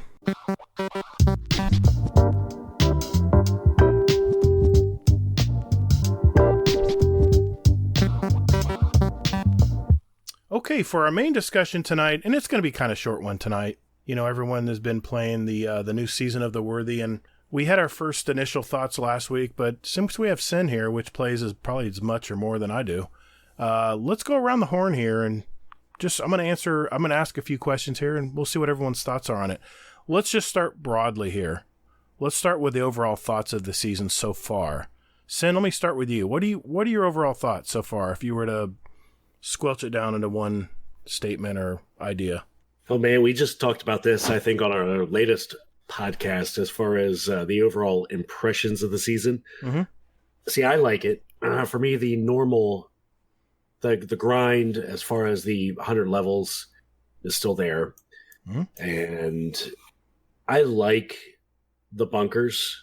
I think it's interesting. The bunkers when we first load into them, if you didn't see how to actually get into start upgrading them, was a little bit confusing. Outside of that, once you know where to go in the bunkers to upgrade, Right. super easy. I think the Legendary Lost Sector is probably a little bit too overpowered to start out, but they are fun. You got to try, as we talked a little bit just earlier, that you have to do one for the Fourth Horseman. Yep. And they are tough. They're 1,000 light. So definitely going in as a team will help with those. Kingsley just mentioned the last one with the Seraph Towers. You know, they're fun up front, but they kind of lose their lore to them. They're kind of luster after a while because you do them over and over. Mm-hmm. But they're still kind of interesting and fun for me, you know, going in there.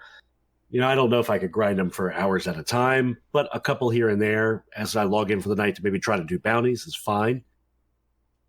As long as you have a team that completes them, because they're very time consuming if you don't. Right. Yeah. And we still have a lot to learn with this season. I mean, we got Trials that just released, which I had the opportunity to play the first weekend. Mm-hmm. Got my 3 clears, couldn't get my 5th, but I did get the 3 clears, which was cool. And that was fun. I'm not as big of a PvP guy as some, but I really like the 3v3 Elim. I think it was a nice change to the way Crucible works. I like the card style. I think it's got a draw to it for people who are big in the PvP community. Yeah. And I just wish I was a little bit better because I do want to go flawless at some point. So I probably will jump in somebody's backpack at some point to get that done. But overall, good. Good so far. I think there's still a lot there coming down the pipeline that will make the season even better. Yeah, yeah. Hazel, you got anything to add? Well, I mean, I don't know exactly, what topics you're going to talk about later, but for me, No, yeah, yeah, I mean, well, I bounced off of it again. So, I don't know. I think something about it, I don't know what happened, but I just bounced right off of it again. No, playing something else, you mean? Well, yeah, I don't know. It was like, I don't know. I just don't find doing, leveling up the bunker Right. entertaining or fun at this moment. Yeah, it's pretty repetitive. It's a lot like the it's following a lot along the same line as the obelisk last season. Yeah. It's very similar. Exactly. It's a different layout. And There's more stuff, more nodes to unlock, but yeah, it's kind of the same thing. You don't like that kind of stuff. well, I mean, it was fine at first, Mhm. and then it was well, I think that really part of it for me is the fact that I'm running my Warlock, and I still need to make it through the Shadowkeep campaign, so I'm trying to do that.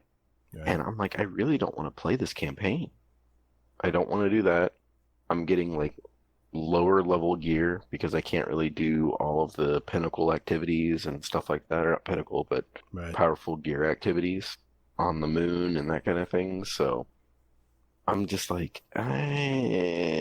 really don't care about the game anymore, I guess. Because it's just right now, it's because I don't know, I do want to play my Warlock because it is fun to go devour and run Tommy's matchbook and just completely just keep getting health and just burning through enemies. It's just so much fun.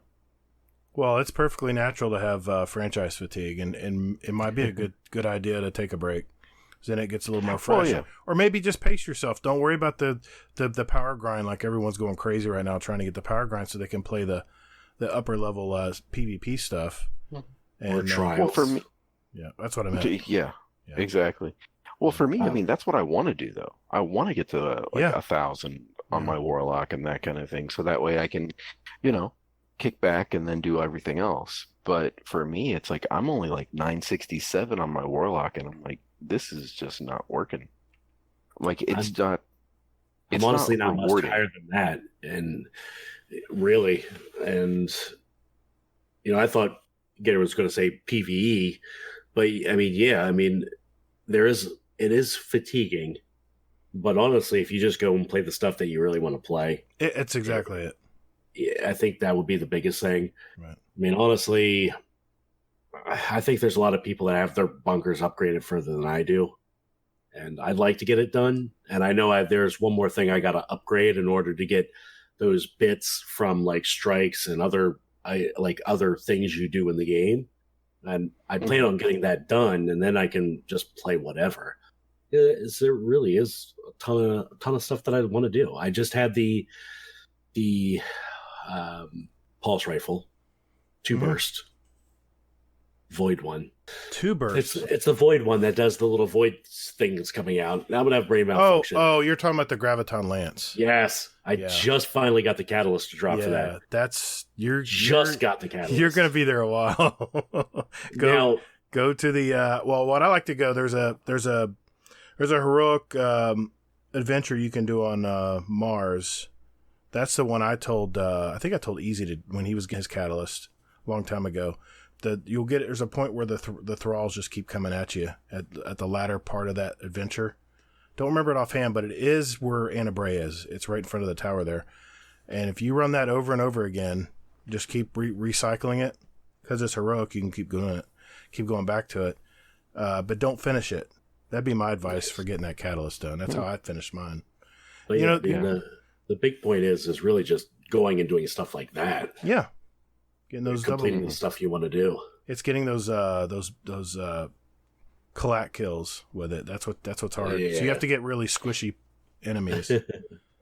Thrall. Yeah, I got mine. Yeah, I got mine from the what is it? You're talking about that one. The Whisper mission. Yeah, you can do it that way too. Where you can duck underneath and hit the Yeah, just get the infinite thrall that I'm just lazy. Shadow thrall. It takes too long to get to that point, and I hate sometimes all the jumping around. I get frustrated. So I eventually. Oh man, that was like the fun part for me was I was running at my Titan, so I would just put on my my lion rampants and just go. I've done a lot of raids, and for some reason the platforming and that just drives me crazy. Probably because I'm a warlock main, but I know I've seen the Titans just tight with sword surf across a lot of those areas that I have to floof over, but I don't know. It's just potato to potato. It just depends what you like. But what do you think about the season, man? I was listening to the latest Rageous Roundtable, and they were talking about the very thing, and I'm more of the mind of Clintus. I'm more positive about everything because I remember those days I was a hardcore Destiny 1 player, and I remember those days in Destiny where you weren't getting TWABs. You weren't getting weekly input from the developers. You were getting nothing. It was radio silence forever. And I'm just so thankful that at least every 90 days there's something to do. And I'm not going around doing all the same crap, You can only run Lost Sector so many times. Eventually your eyeballs just go crazy. So, and there's a season pass. It's every 90 days you can level that up and get preloaded gear. Never had that in Destiny 1. That would have been nice to have in Destiny 1. I think there's been a lot of stuff that they've stepped back, as far as what they offered in Destiny 1 that is missing in Destiny 2. And I won't get into it here, but there's a lot of things they've done that has made the game better too. And what I love about the seasons is it breaks up the year into 3 or 4 different 90-day periods where, you don't want to run the Ava 1 missions, and running and getting weapons. You have all the weapons now. What else can I do? You run out of stuff to do. And yes, all the hardcore Destiny players, they're going to burn through the content and then go, well, there's nothing this season. This season sucks. And I get that because I used to be that kind of player. But now that I'm having a little less time to play, when I get home, I'm like, okay, let's see, what am I going to work on today? I need to do this. Let's go grab these bounties. And I've always been a fan of bounties. So the bounty system they have now, I know people have been complaining about it. I love it. I feel like they were listening to us, that we wanted more bounties or more. I'm a completionist type person. I like to check that box and know that bounty's complete. Now I can cash it in. That instant gratification, I love it. It feeds that little slot machine that I like. In my head. So we talked about the 4 Horsemen quest, and Sin was talking about the EDZ bunker leveling. I think it's a little more. It is strange that there's a little less explanation of how the season. I had to do a lot of trial and error to figure out what was best to do, and of course you have to run to YouTube and find out what the major content creators are talking about and what's the best way to rank things up and stuff. And once I listened to that, it was much easier. But the public event, like you were saying, Sin, it's definitely a longer public event, a little more involved, and there's things you can do to speed it up a little bit. But yeah, you can only do a couple of them. They take a pretty good length of time to do versus a regular public event. Mm-hmm. So I really like it though. It's fun to play, but like Sin said, after about 2 or 3 of them, I'm ready to go do something else. Yeah. I mean, for me, if I'm in a good group, I'll hang in there. I'll do it and everything else. But that's what I want to do. I want to do the new content, and I want to level up my character quick. Here's the great thing, Hazel. You can do whatever you want, dude. You can play strikes to your heart's content. Because guess what? Every strike you do is going to give you, you're going to complete bounties. You turn the bounties in, but you're moving that bar across, right? How many strikes have you run lately? Yeah, I'm not a strike person. I used to be. I used to love strikes in Destiny 1, but now... Yeah, same here. I think it's because we've just run it. I mean, face it, we've all been playing Destiny here probably at least 4 or 5 years now.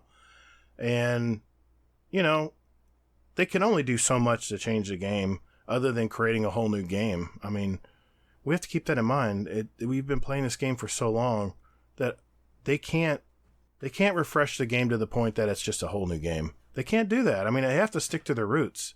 And strikes are part of the roots of Destiny.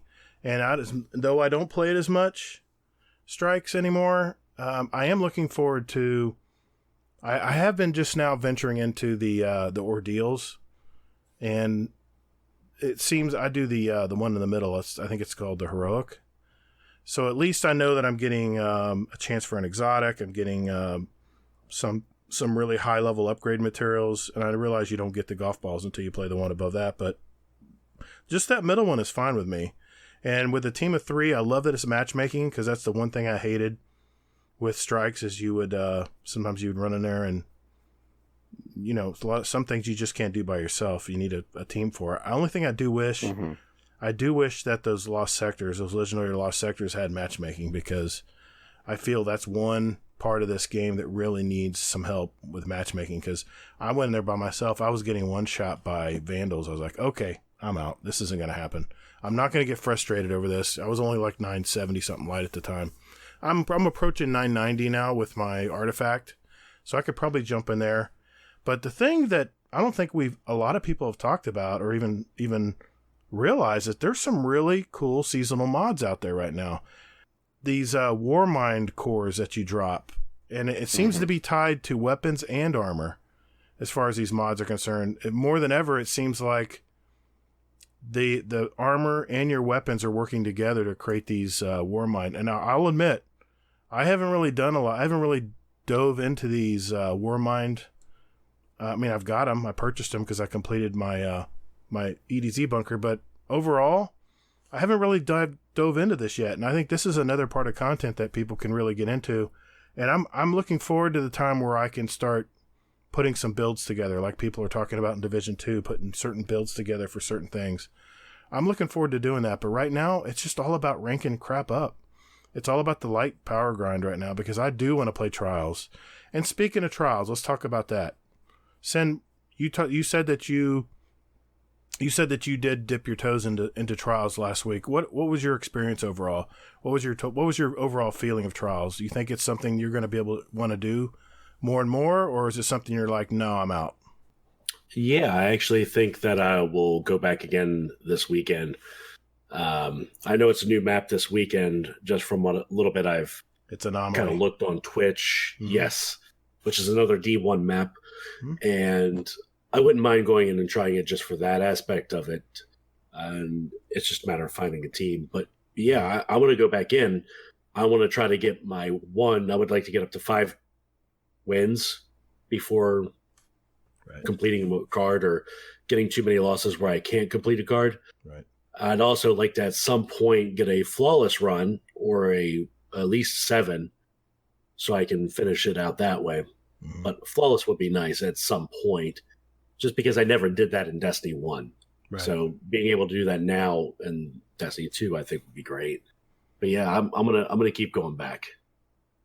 Cool. What do you think, Hazel? You think this is something you're going to want to play? If eventually, sure. But really, I mean, I don't know. I think I know what it is, though, about why I bounced off of it this time. What's that? And it has to do with leveling up the bunker. Really? Because it doesn't really do anything. It's just It doesn't it doesn't impact the world. It doesn't. Yeah, it's just stuff to improve the bunker experience, right? Yeah, exactly. Yeah, I guess that is different. So what I'm hoping for, or maybe what I'm thinking, or what I thought they would do with this season, where like from day one, Mm-hmm.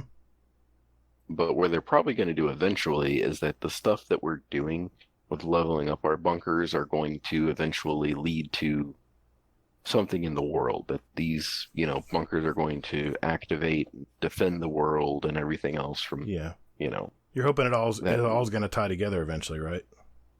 Exactly. And like right now, it just doesn't seem like that's happening. It's like there's nothing in there that's like, link this to, the moon bunker and the, connecting all of the bunkers together kind of thing. Yeah, I get that. It's just, I don't know. I just want to see that the actions I'm taking mean something, because like the actions I take don't mean anything. At least it feels that way to me. I see your point. I see where you're coming from there. I think It means something to me, Hazel. Well, exactly. Yeah. he is a basic bitch, isn't he? I love you, man. I'm just Well, I didn't get my payout from Bungie this time, unlike you, Gator. what a shill. Well, go ahead. I'm sorry. Finish your point. Oh no, it's just that. I mean, that's what I want to see. Is I want to see like my actions mean something in the world. Well, building off your point, I know you had something to say, Sin. Building off your point, I think these Warmind mods are gonna do exactly that. I was hearing, I think Paul Tassi was talking about how he used these Warmind mods, and the way these mods are built, if you can build your gear and your weapons a certain way with these mods, that he like took out a whole phase of a gambit match with just one of these Warmind cores that fall.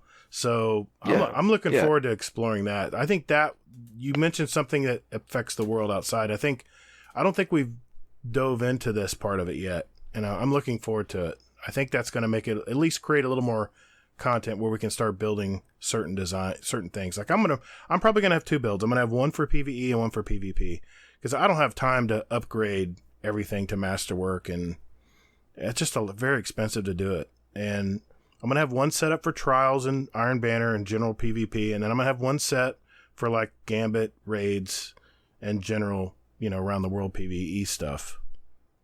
Error. He put out a video. Yes, I heard about it. That's what Paul Tassi went with, was that build, and I'm gonna look that up. It's pretty nuts. I'm gonna look that up. Sin. Yeah. Did you have something to say, Sin? I was just saying that what you do, Hazel, means something to me. That's what I meant by that. Okay. Aww. Okay. Well, I know it's not for everybody each season or whatnot. Yeah. But I'm sure there's something more coming, because they were very vague on the roadmap. Right. They were super vague. I think something's coming too. I think it is going to tie together eventually, because remember how Luke Smith said, things are going to start out kind of mellow and then they're going to build mid-season and they're going to have a big ending. And I think that's going to happen again here. How big, we don't know. So yeah. And the other thing too that I wanted to see was the Almighty getting closer to the Earth. Yeah, definitely. That'd be awesome. That would be cool. Yeah. Like a tracker. Yeah, exactly. Like Destiny tracker, Almighty tracker. Exactly. That would put some urgency to it. Yeah, like a countdown. Yeah, it'd be nice. Yeah, and so I guess the next bunker they're gonna open is on the moon next week. I think that's what rumors are saying. And I guess we'll find out if it's more of the same as the EDZ, or if they're going to have something different in there that makes it more interesting. I guess time will tell there, and we can talk about that in future episodes. Let's talk about trials real quick, because Kingsley was talking about a time that he got demolished last week in trials, and I'm so glad he didn't mention me, because I was in that group. It was me, Warcry, and I think Kingsley had just finished a Garden of Salvation checkpoint or something. And we asked him if he wanted to jump in and run a card with us, because I didn't run a card all weekend. I was 970 something light. There's no way. I'm watching these guys. A majority of the players in there had really they really put their time in, and they were all 1,000 plus light. And I'm like, I've just decided. Well, going back to that point, me, Warcry, and Kingsley Mac were we went into our very first card that night, and it was late on a Monday. So keep in mind, people are trying to finish up all the sweats, and we were starting to get South America clients. We were starting to get people later in the night. It just gets worse because as the time gets later, you're starting to get more countries and stuff, and it's connection based. And I didn't have problems with too much lag. I wouldn't complain about that, but it was just the worst possible time to try our very first card, and we got smoked. We did win a couple rounds, but that was the only positive thing that night, and we were all like deer in headlights. We didn't know what the hell hit us, but I haven't played trials in so long. I had to kind of relearn things a bit. So here's the way I'm going to approach trials. I'm not going to be in a big hurry. I know trials is around forever, right? It's not going to expire after the season's gone. So I'm not going to stress over it.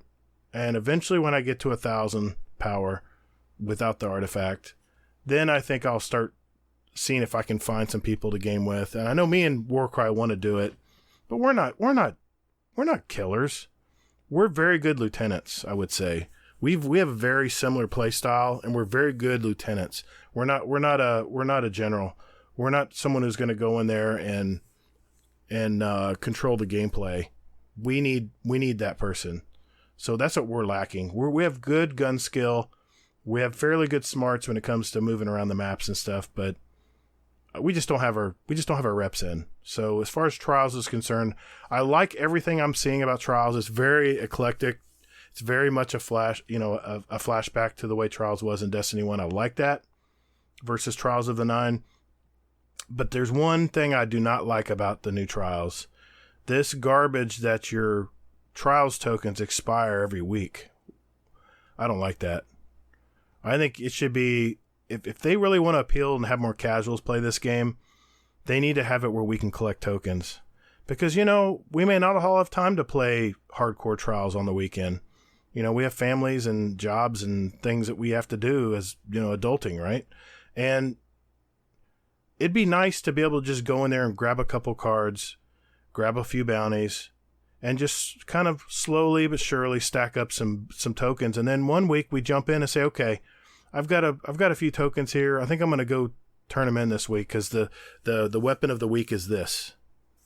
Because they rotate the gear and the weapons for certain wins.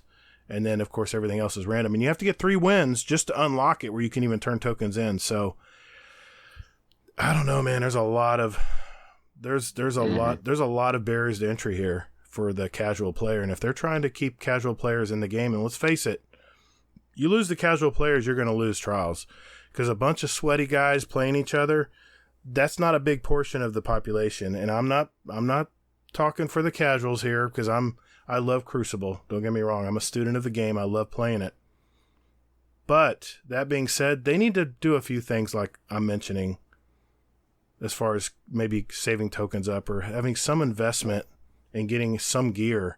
And then maybe not have the 3 win thing. Because I know people out there that are probably never going to get that 3 wins. I know eventually if you put your reps in, you'll eventually get lucky enough to get those 3 teams that you think you can overtake. But that's a big stumble for a lot of casual players in Crucible. And if you're trying to get more people involved in this game, I think they need to get rid of the 3 win requirement, and they need to let us save tokens every week. I know there's going to be extreme players out there that are going to have 5,000 tokens and are just going to start cramming them in. But hey, there's only so much weapons and gear. What else are they going to get? It's not like you're going to get some super god roll. They can control that aspect of it. But that was my only complaint with Trials, is when I heard that the tokens expired, because I got a couple bounties done, that 1 or 2 cards that we did. I got enough kills with certain weapons and stuff, and I got those bounties done. I turned them in. I had like 6 or 7 tokens, but then I realized I can't even use them because I haven't won 3 games in a row. What the hell, Bungie? You got to eliminate that roadblock. So it's 3 in a row? I thought it was 3. No, like, three wins. wins. Well, you have 3 losses and you have 3 wins. 4 losses if you have the forgiveness card. So you have to get basically 3 wins out of 7 matches. For a lot of people, man, I don't know if you've seen Trials in the streamers. Trials is the sweatiest. I mean, me and Warcry play a lot of Crucible, like on the weekends and on Mondays. And Trials is a whole different animal, man. You got all the really, really hardcore players in there, and the skill level is high. And yes, haters, I know that are going to send me some hate mail. I realize it's an end game. I realize it's an end game pursuit. I realize that. But what good is an end game pursuit if only 1% of your player base is going to play it? That's all I'm saying. Let us turn in our tokens. Get rid of the 3-win thing, because we didn't win 1 game that night. We played, I think, two cards. We didn't win 1 game. Now, granted, we were going up against 1,000 light players, 1,000 power players, and we were only 970, and I think even Kingsley, I think, was in his 980 maybe or something like that, and there just wasn't any chance. We were getting 1 2 shot in the body really easily. So, all right, I'm not going to belabor the point anymore. I've said my piece. Is anything else you guys want to mention about the season? Anything else come up?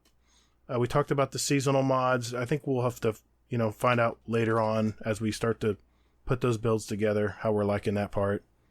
Yeah, I think time will tell, definitely, for the season. Yeah. I don't want to belabor this part too much. I wanted to keep this fairly short because we kind of already had our first impressions last week, and I just had a few things on my mind I wanted to mention. So, you know what? I think we got some Twitter and Discord questions here, Hazel. What do you think? Want to do that? Yeah, I think we have a couple of those. Good deal. Let's do it.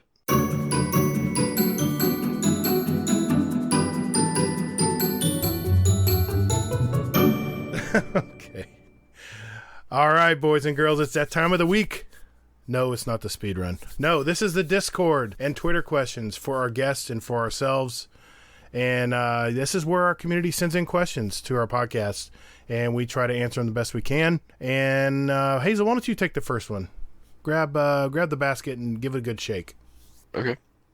So, no, this is fun because I want to do, there's a couple really good ones in here, but I'm going to start with this one. Draft at Sin. The liquor store is out of rum, but you're fully stocked on every other liquor. What do you buy? See, this one, for me, I saw this one earlier today while I was at work. It's easy. Because somebody at work turned me on to a bourbon whiskey called Basil Hayden. And that is a really solid bourbon. Really smooth. You can drink it straight. And him and I have shared a couple shots of that. So, yeah, I would say a bourbon whiskey, a good bourbon whiskey like a Basil Hayden. And I've been branching out. I got a bottle of Bullet bourbon that I've been trying to get some time to actually get the vermouth and bitters and mix it up into a Manhattan, smoky Manhattan at that. But yeah, I'd say a good bourbon would be my backup. Okay. Well, let's keep on that track here. Chubby Wizard had a question very similar. He goes, question for Sin. Have you always been a rum enthusiast? And do you recommend any other rum besides the glorious Bumbu? Man, yep. It's definitely delicious. So I would say outside of that, there was a time where I was on a red wine kick. So red wine, at that time, it was Apothic Inferno, which is a red wine blend aged in whiskey barrels, basically. Really good, dry, and nice little burn to it. Strong. I think the percentage was high on that particular red wine. But I've always really enjoyed rum when it comes down to it, whether it's rum and Coke. before Bumbu, it was really when I was drinking rum and Coke, it was Bacardi and Coke was my go-to going out. If I wasn't drinking beer, it was that. So I would say, yeah, not necessarily an enthusiast, but I would always lean more towards the side of rum on my go-tos. All right. Sounds good. I'm thirsty now. Stay thirsty. All right. Question from Speedrun Leader. Do you think you'll dethrone the champ?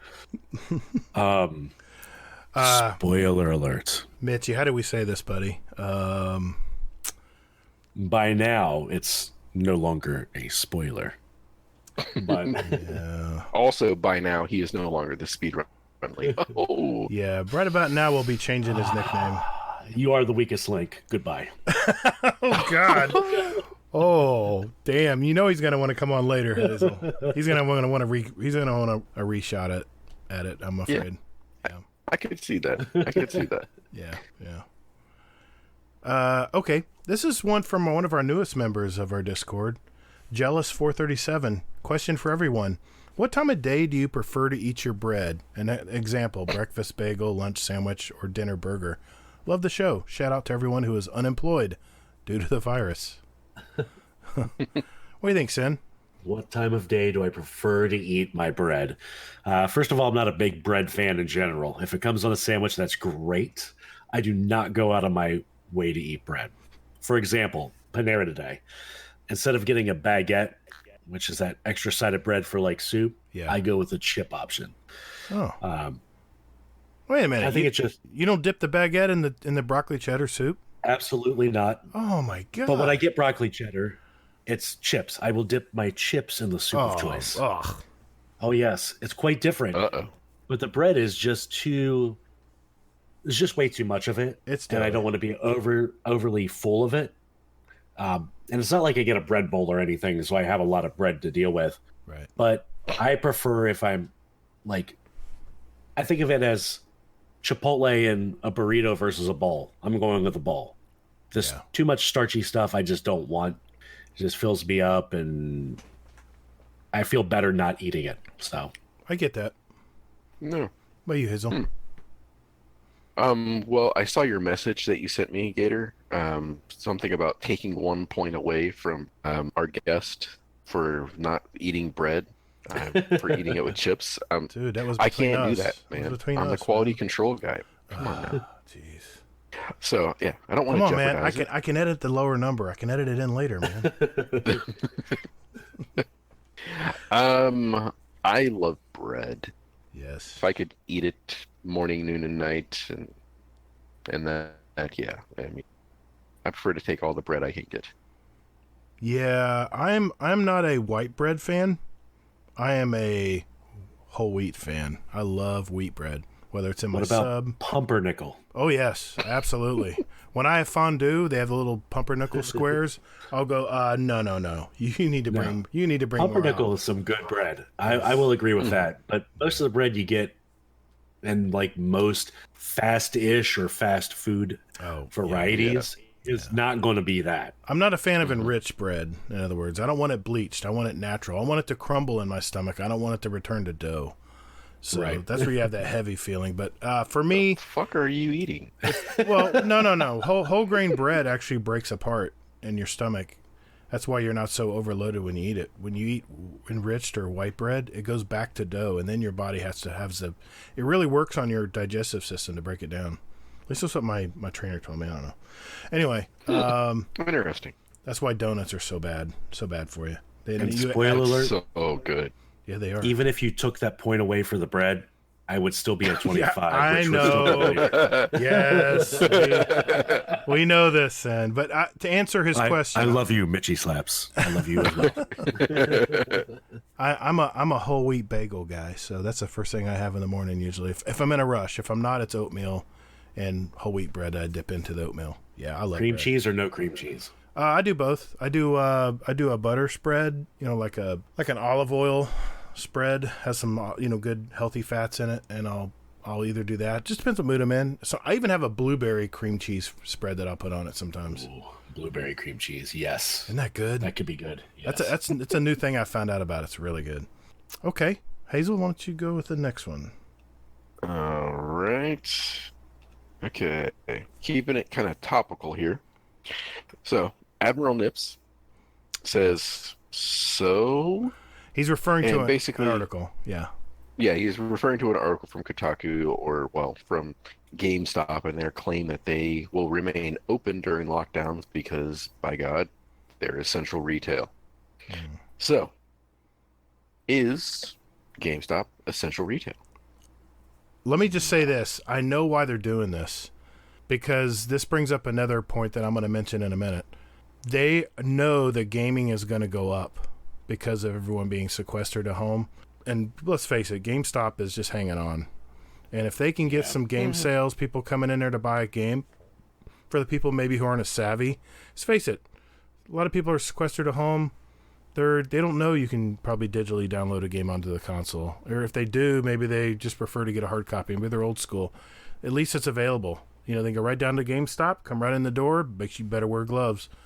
And you've seen the sweaty teenagers in that place. It smells like BO as soon as you walk in the place. I can't stand that place for very long. I have to get the hell out of there. But yeah, I think that's why they're doing this. I think they're trying to put it down as essential retail because they want to sell games. I mean, I don't know. I didn't read the article, but I don't know if they're doing anything like other businesses right now and doing delivery or free delivery or meeting somebody at their car. If they order online, they'll meet them at their car to pick up so they don't have to come out into a public place. Right. But this is where the time, if they got creative, they could really excel.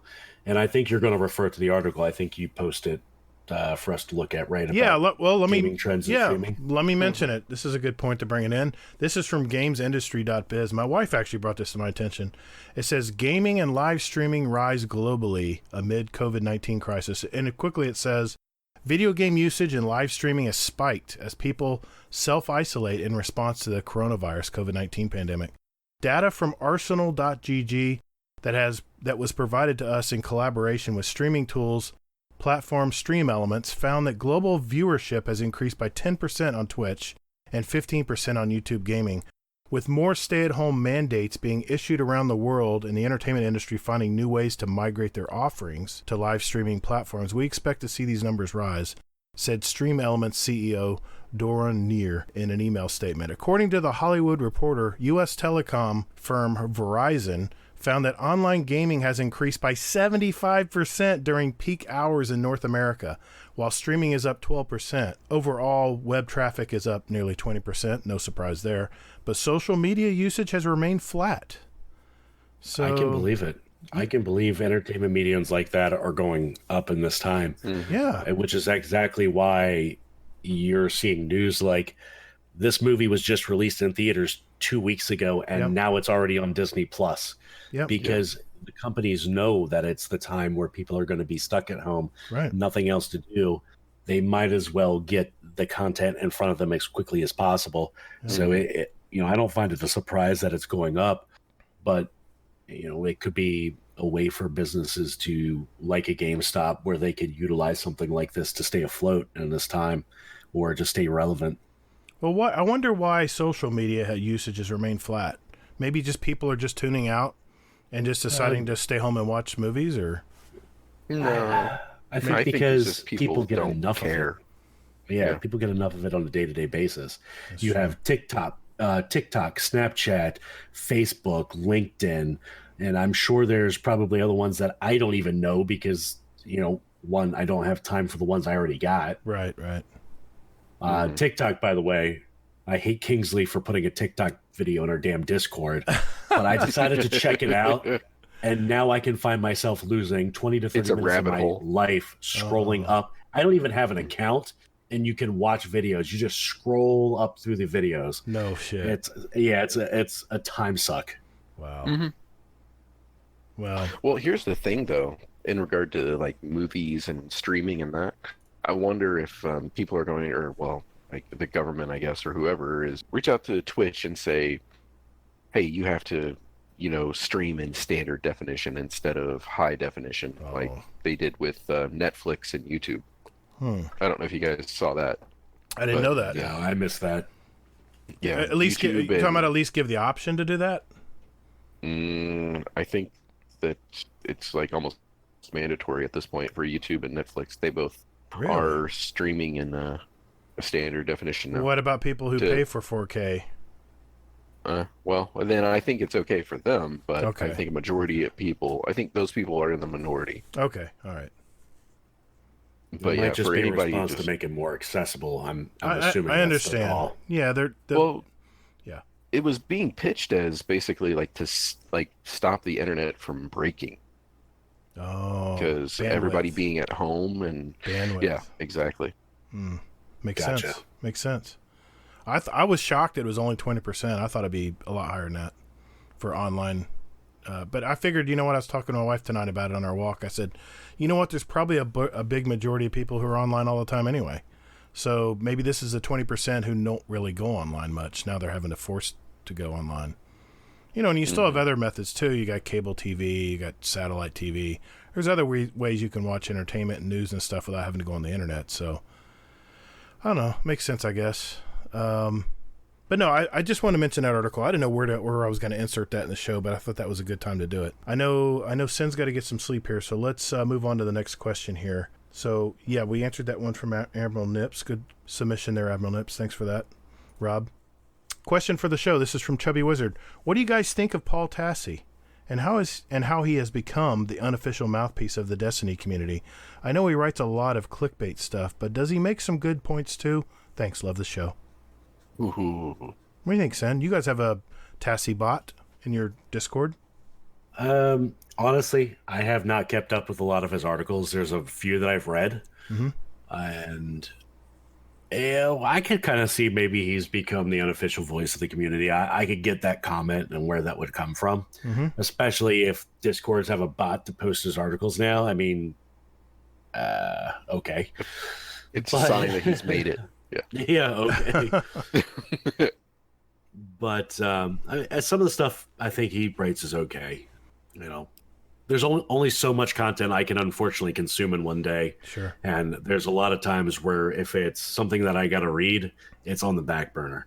I am in such a fast-paced environment right now with being on the go, driving so much, being on the go at work, making, if I'm at work, I'm engaged with people at work or making phone calls or sending emails that I don't have time to stop and read. And I certainly can't stop and read on the way to work or on the way back from work.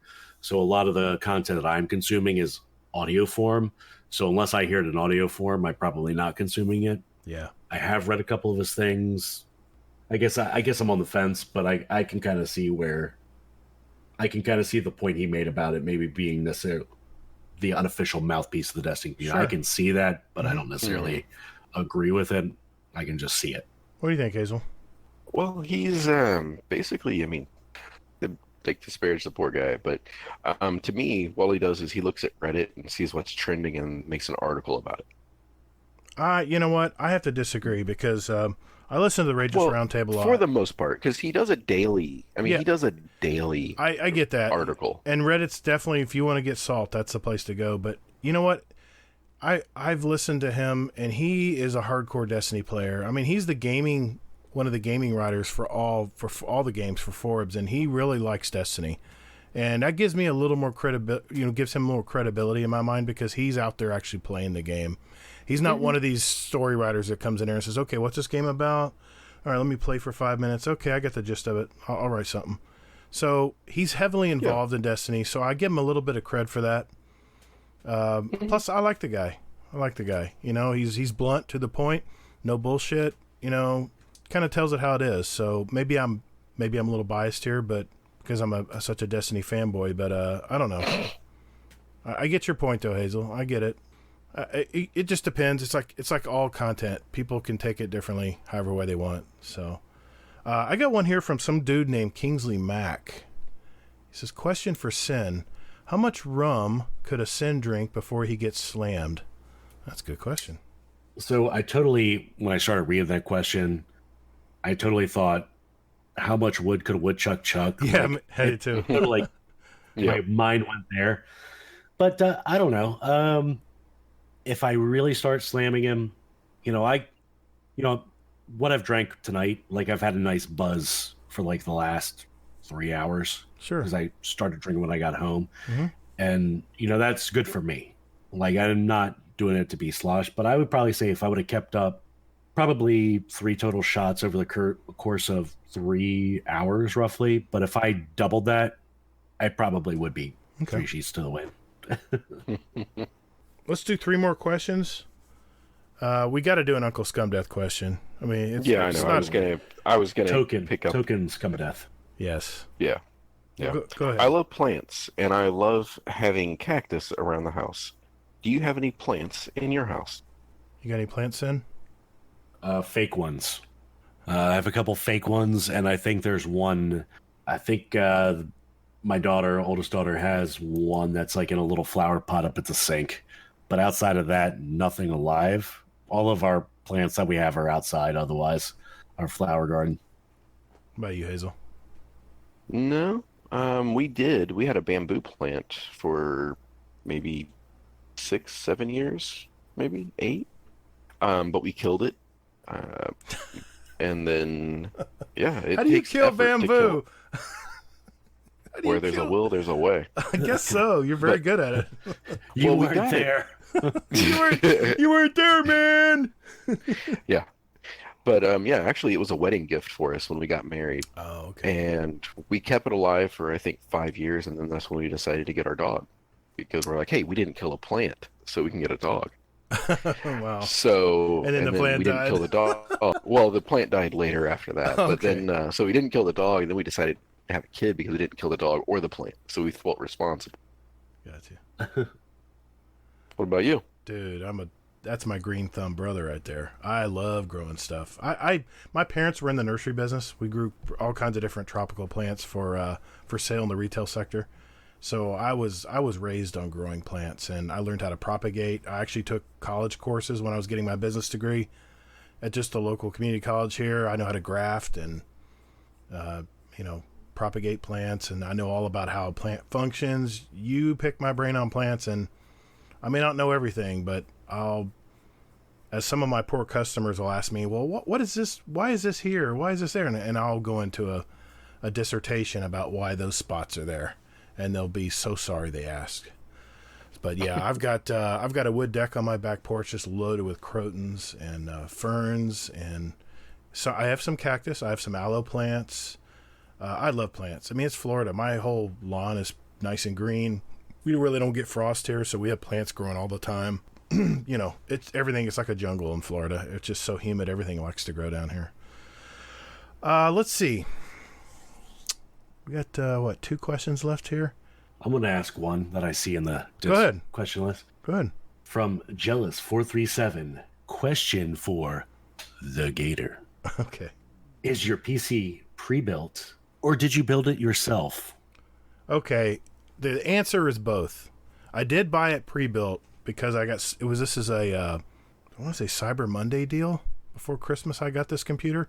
It has the RTX 2080. It's not the TI, but it's still got a lot of video RAM in it, and I wanted that video card, and it came with this beautiful case and the LED lights and the fans and extra cooling and everything. But it didn't really have where I saved the money was on the hard drive space and stuff. So yes, it was pre-built, but I altered it quite a bit. I have a regular spinning hard drive that's 6 gigs. That's where I store all my show files and stuff for the podcast. I have a 1 terabyte SSD. I have another 2 terabyte SSD. So I have 2 SSDs and a hard drive in this thing. I'll never run out of space on this computer. I didn't want to, and that was my biggest fear. So I think I put a few extra little goodies in it. But it was bought pre-built, but in a long story short, it has a lot of alterations done to it. So Nice. I'm going to ask one from one of our newer members of our Discord here. It's from GTO for Fun. Thanks for submitting this question, man. I'm not very good at PvP. Any specific weapons that you would recommend, and what do you utilize? With that, would you use the same weapons in Trials with the new season being just dropped? Sin, you got an answer for this? That to me right now is an easy question, especially with the laser light show going on. Yes. Depending whether you're not playing console or PC, it could probably make a difference a little bit. But hard light being the big one, especially if you have the catalyst finished because it makes it super stable, especially on console. Mm-hmm. That is a go-to, and it won't matter whether you're playing regular Crucible or Trials. Trials just being light enabled is going to be your benefit there. Mm-hmm. And Revoker, I mean, yeah, that seems to be the meta. No matter where you go, that's going to be your meta. You're going to have some one-offs. If you're obviously good with a hand cannon, use a hand cannon. Thorn, from what I hear, is really good.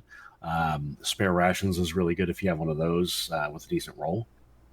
And outside of that, auto rifles in general are just in a really good spot right now. Suros Regime, if you wanted to go for a close second, especially with the Catalyst, would be a good one to go with. Yeah. Hazel, you got anything to add? Just pretty much any 600 RPM auto rifle. Good point. Yeah.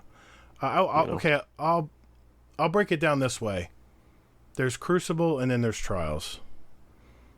Crucible, use what you want, man. This is the great thing that I love about Destiny. You get a weapon in the world and go jump in Crucible and see how it works. And just trial and error. I think when it comes down to weapons in the Crucible, I say use what you're comfortable with. Some people like pulse rifles. Some love automatics, auto rifles. Some like hand cannons. I can't stand them. I can't stand Bloom. It just drives me crazy. But I just posted a video, in fact. Me and Warcry were playing the other night. Just regular control, and I was playing as a Titan. Rob would be so proud of me because I don't play Titan, but we ran out of medals. I couldn't believe it.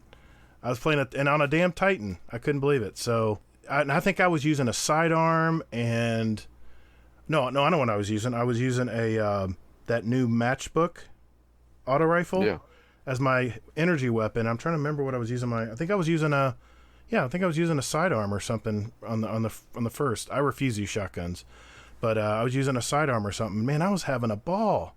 I was having the greatest time playing, and it wasn't the meta. So, dude, jump in there and just everyone's gonna have to take their lumps in Crucible.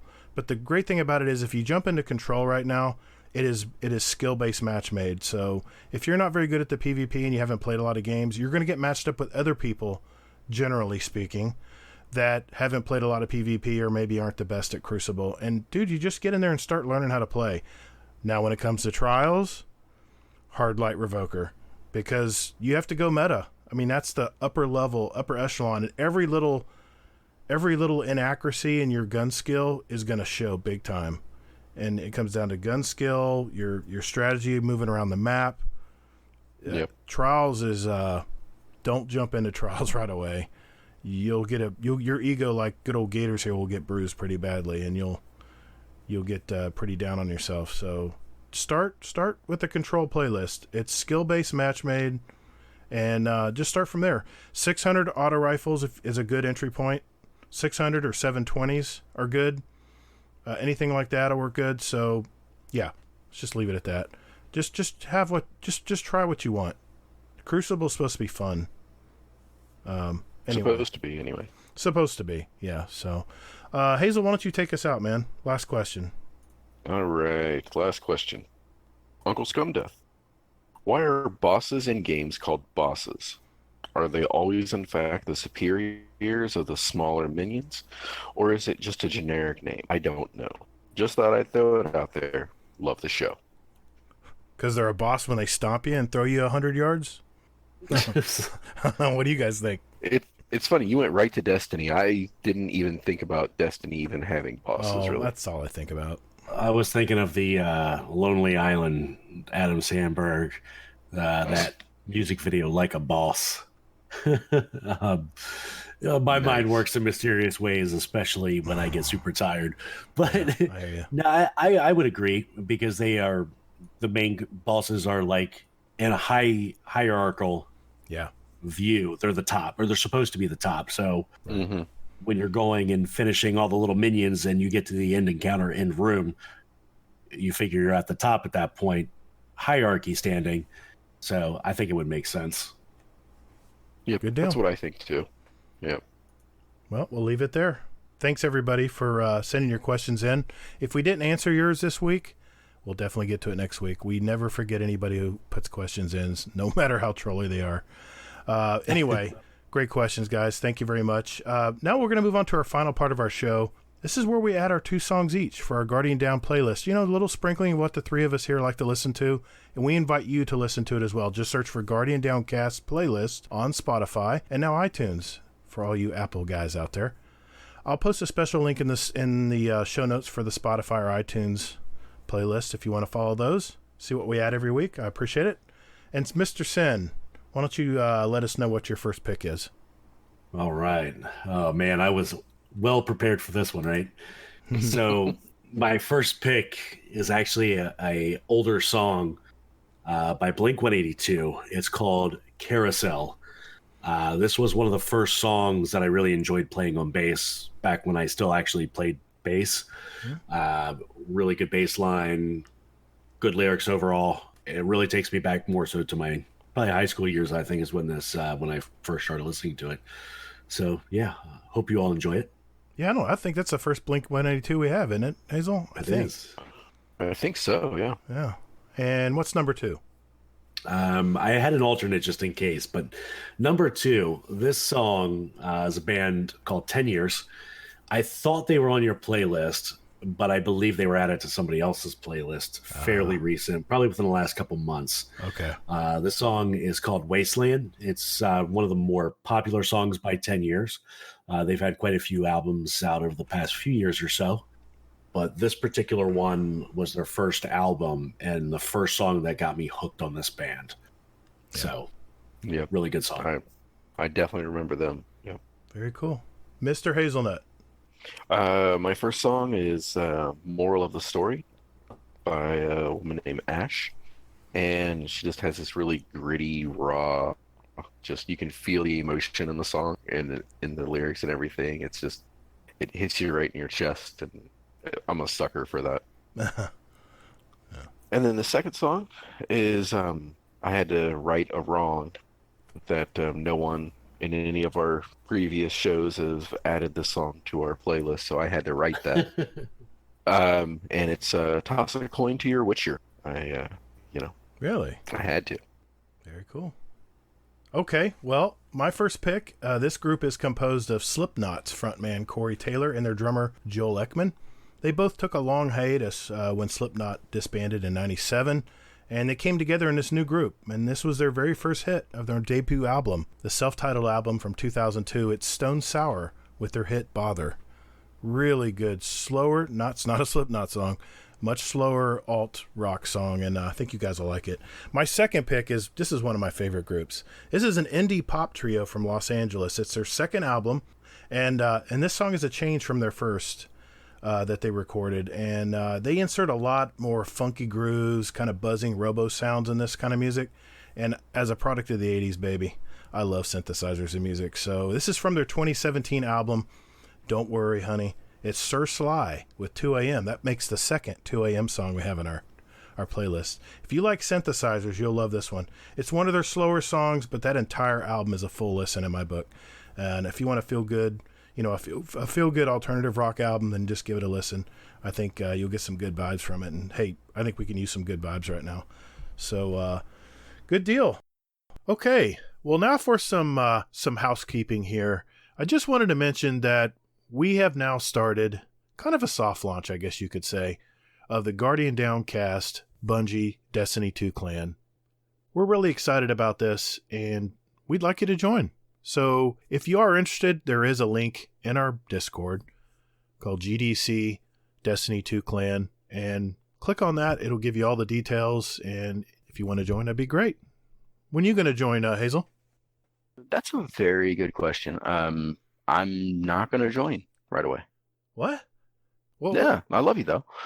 What? But truth is, I'm leaving the podcast. No, just kidding, guys. So just wanted to say that, no, I like getting something for nothing. So I'm going to stick around with the gents, play every now and then, like a casual that I am, and get something for nothing. But nah, seriously, guys. So basically, it just goes like this. we've just been blown away. I mean, all three of us, I'll include Easy in there too, that the three of us have been blown away since the beginning and the outpouring of support that you guys have given us. And we just want to, say thank you. And part of that is, one, through this clan. And then two is just to be honest with you guys, that we'd like to get our name out there a little bit more. Because if you're like us, you sometimes will screw around and look at somebody's clan tag and go, oh, what the hell does that mean? And you look at it and you find out about them and shit, that's the only reason why I'm even here. And then like Gator said, that we're toying around with a couple little things that we can do. And maybe a couple perks here and there, or something like that. But again, just a soft launch. I'm really, if you guys are like me, I'm not going to join until I get to at least 1,000 power or near 1,000 power, because it's all about the loot, and but we'll get there. I echo everything Hazel just said. We are floored at how the community has received our little podcast here, and if, like I said, if you do want to join, there is a channel for it. We're not trying to pull anybody from different clans. I think almost all of us have our own friends list of almost everybody that we play with already. So I don't think really anything's going to change much, but we're excited. And I think Hazel said it best, so we'll leave it at that. All right. Well, Mr. Sin, I just want to say thanks, man. Thanks for coming out. I know you're exhausted from work. Thank you, sir. You had strep throat this week. I know it's been a rough week, and then you got to wake up in a few hours. So why don't you let everybody know, about your podcast? Where can people find you out there? Yes, you can find the podcast, myself and Kingsley Mack, over at The Guardian Hub at www.theguardianhub.com, the best hub on the net. You can also find us on your podcast app of choice. You can find me typically streaming once per week on Saturdays. It's not even really once per week. It's sometimes when I decide to raid on weekends over at twitch.tv/Sin Media. Sin is CYN. You can also find me on Twitter at Sin_media. Boys, it sounds like we put a podcast in the bag this week. I was going to say, take us out. Take us out. All right, Hazel. Go ahead, man. That's awesome. I love that line. Wait, Hazelnut. spoiler. Wait. Sorry to cut you off, but spoiler. We had somebody post in Discord.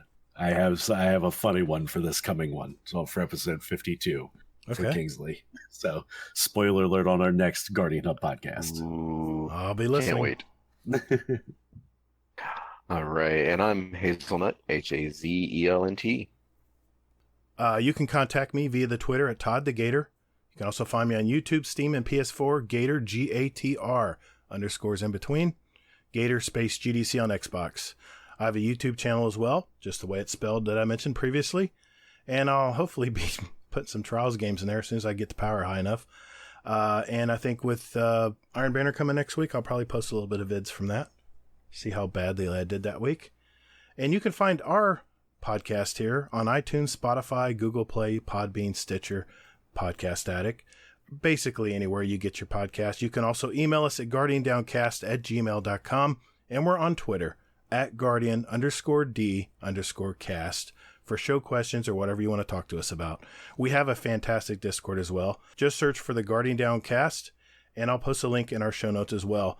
And I do want to give a shout out to the Guardian Hub Discord. A bunch of the guys joined up today. Thank you for that. You guys definitely represent, supporting Sin on the show tonight.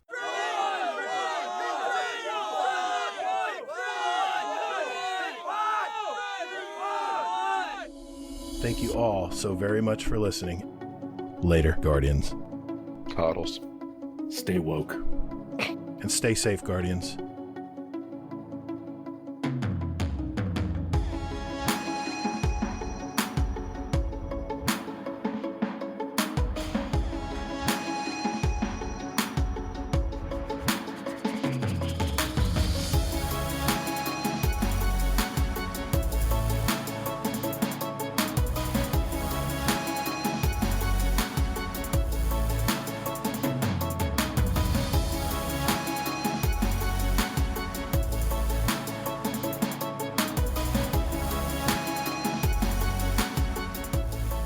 I heard from your podcast that you had strep throat. Are you still dealing with that?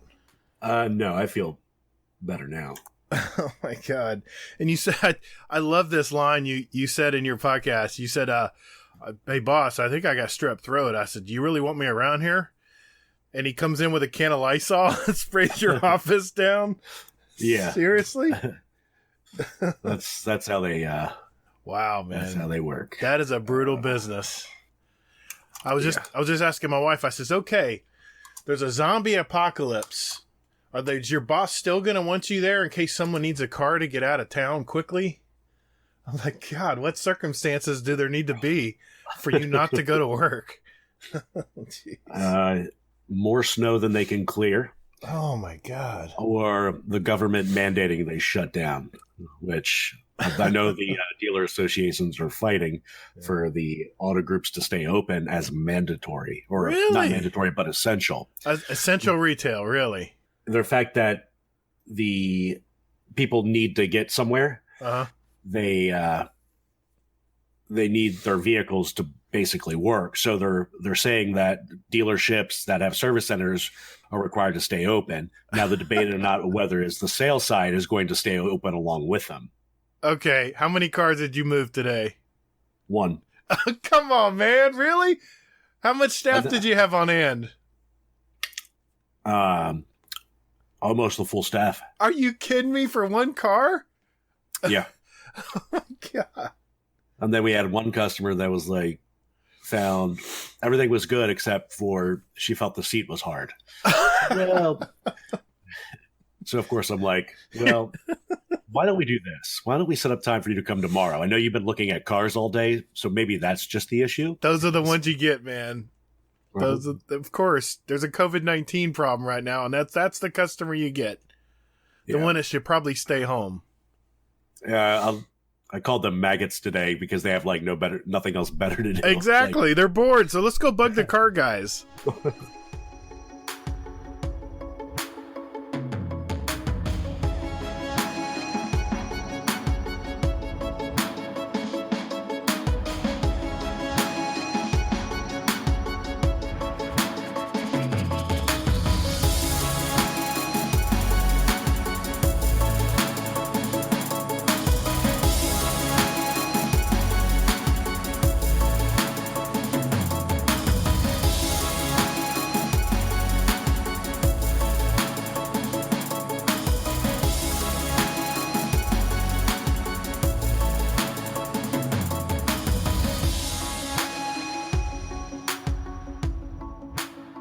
Oh man, we get to talk shit about Hazel tonight. Exclusive. Suck it, Hazel. Hey, if you got $20, man, you can throw it my way. I'll camp out.